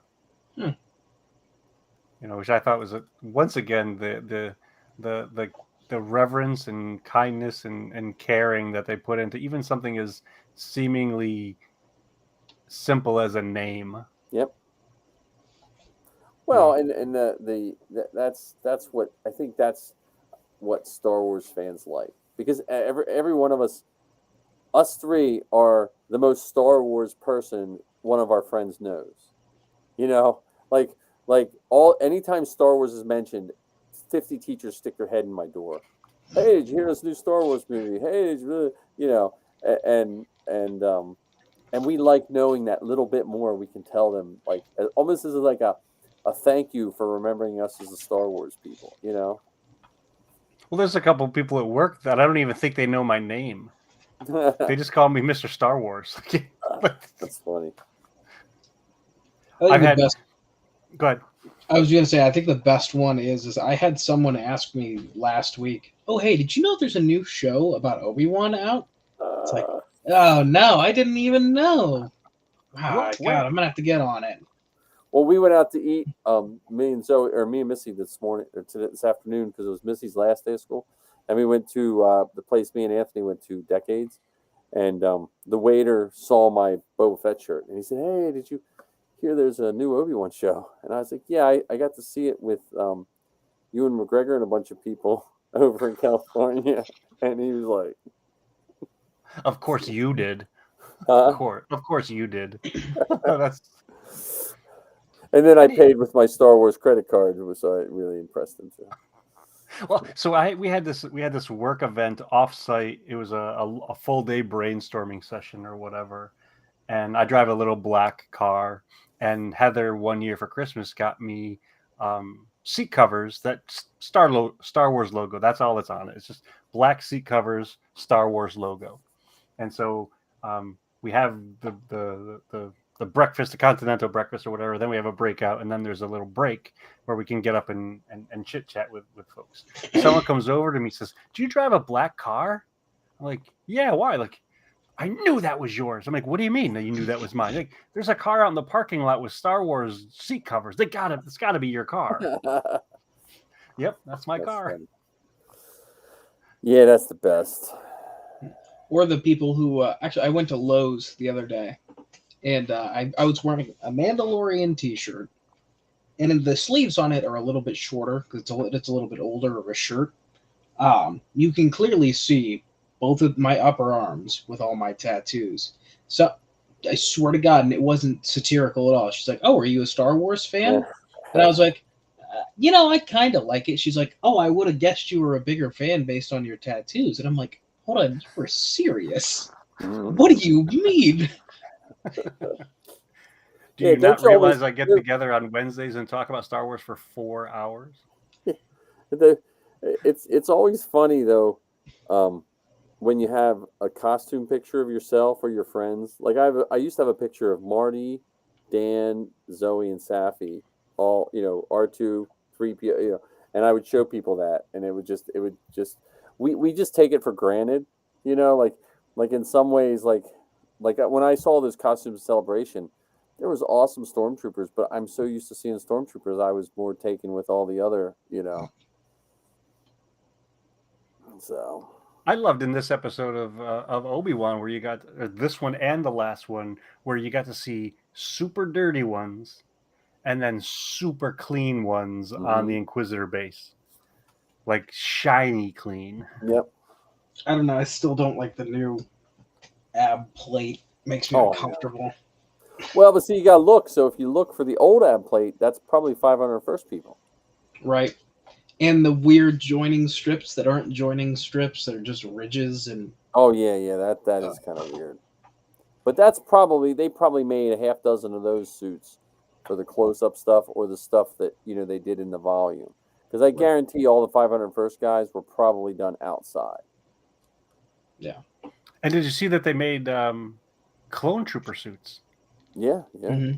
So for that opening shot, that opening scene rather on Coruscant, those were actual folks in clone trooper costumes. They might have been 501st too, though. I wouldn't be surprised if they were. I think I don't remember which celebration poster I saw post. like a Facebook post where they mentioned that it was the first time on screen that they were actually clone trooper costumes. Well, they work with, I forget, they work with Enemy, the guy who owns Enemy Props. He's the one that does a lot of the sculpting. But they also work with the guy who does all the clones out there.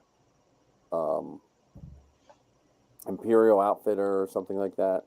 I forget his name. I actually met him at Celebration. He's friends with Sal. But he does, like, he used to do, anytime they had a premiere, he would do, like, the Rebels costumes and stuff like that. Him and Michael Bender. Michael Bender's usually in one of the costumes. He's a 501st member out there. He's the one that did the, if you buy a Novos armor, if you bought a Novos armor, the Stormtrooper picture of the guy, the poster that's in there, that's Michael Bender. Oh, wow, that's funny. You know. Do you think those guys would be willing to chat with us on our show at some point? I can ask Michael Bender.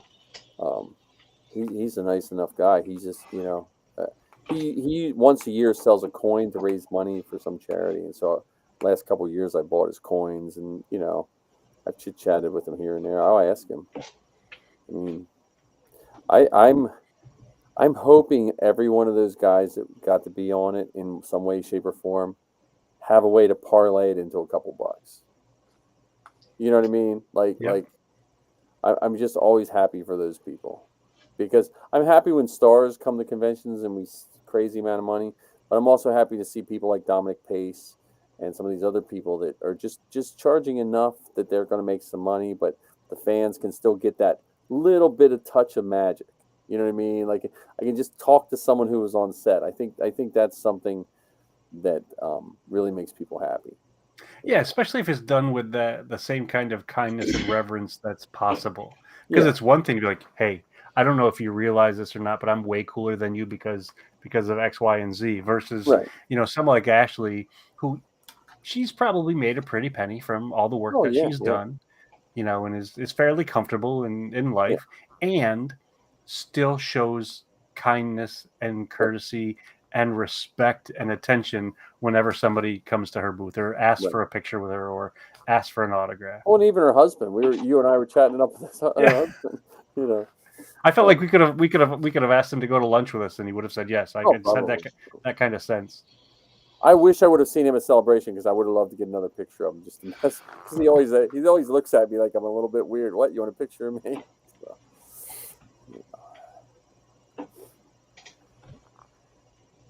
but yeah, I hope all those guys get to get something out of it. Well, and they now, because they've been on screen, they can have an IMDb page or an IMDb post. I was TK476 or whatever it is, or show up in the cast list somewhere somehow. Yeah, well, that's you know. And their kit now becomes screen accurate. Yeah, automatically, just because it was on screen.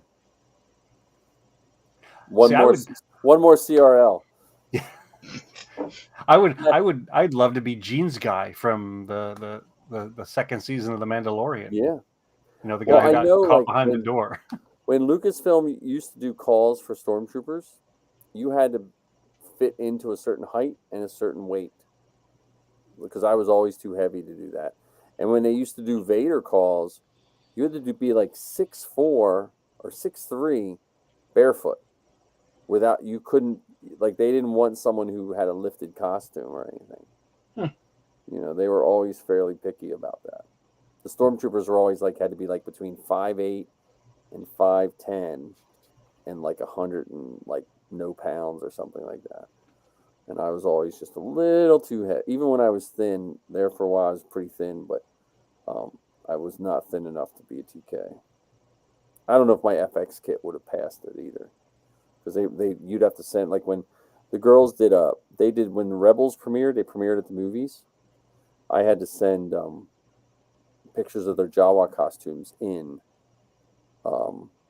to, I think it was Tracy Canobio or someone at Lucasfilm, to get them approved to troop it. So, well, you would think now with the way that the CRLs are created, that if you can make it into the costume clubs, that would be, you know. Yeah, I think LFL Lucasfilm likes to sidestep that, because I also think they don't want to let anyone that's not in. They don't want to seem like they try not to, like, the 501st, Mando Mercs, Rebel Legion, Droid Builders are their preferred costuming groups, but they also try not to, like, let out anyone who might have a nice costume as well. Gotcha. You know what I mean? Like, so they usually announce it in the 501st boards. Like when they used to do Troopers, they would announce it, but it would also be open to anyone. You could just send your picture in. Ah, okay. You know, just to not leave some people out, because like you could have someone like John who built his outside of the costuming group, and they don't. Personally, they probably just don't want to miss out, but they also don't want to. You know, if you just don't have the in touch, you know, because it's when I joined, you almost had to be in a group to build a costume. You know, there was not much resources available, but now it's a little easier, I think, to do it on your own. Not that I recommend doing it on your own, but you can still be successful. Yeah. I got a good Obi-Wan beard. I just realized I haven't shaved this week. I'm like, man, I just grow an Obi-Wan beard. Mikey Wan Kenobi. Yeah. Ryobi-Wan Kenobi, because I use Ryobi tools. If I ever do a video series, you know. All right, man. Well, it is almost 1, and I still have to go teach tomorrow. Yeah, on the next last day of school. It's like the anti-Christmas Eve. Yeah, I've been off work for 2 days, so it's back to reality for me tomorrow. So, well, it has been fun. Thank you for everyone that's hung with us. Yeah, thanks for having everyone listen and add their comments in our chat. That was wonderful. Yeah, we're fine. We didn't have any major technical issues this time either. Yeah, except for you turning blue. My camera's turning blue. I wonder if there's something wrong with my camera. Oh, there it goes. Yeah, I think my camera. Well, maybe it's just your camera saying it's time for bed. Yeah, it could be. All right, guys. I'm going to end this stream. And awesome. Have a great night, guys. Good to talk with you.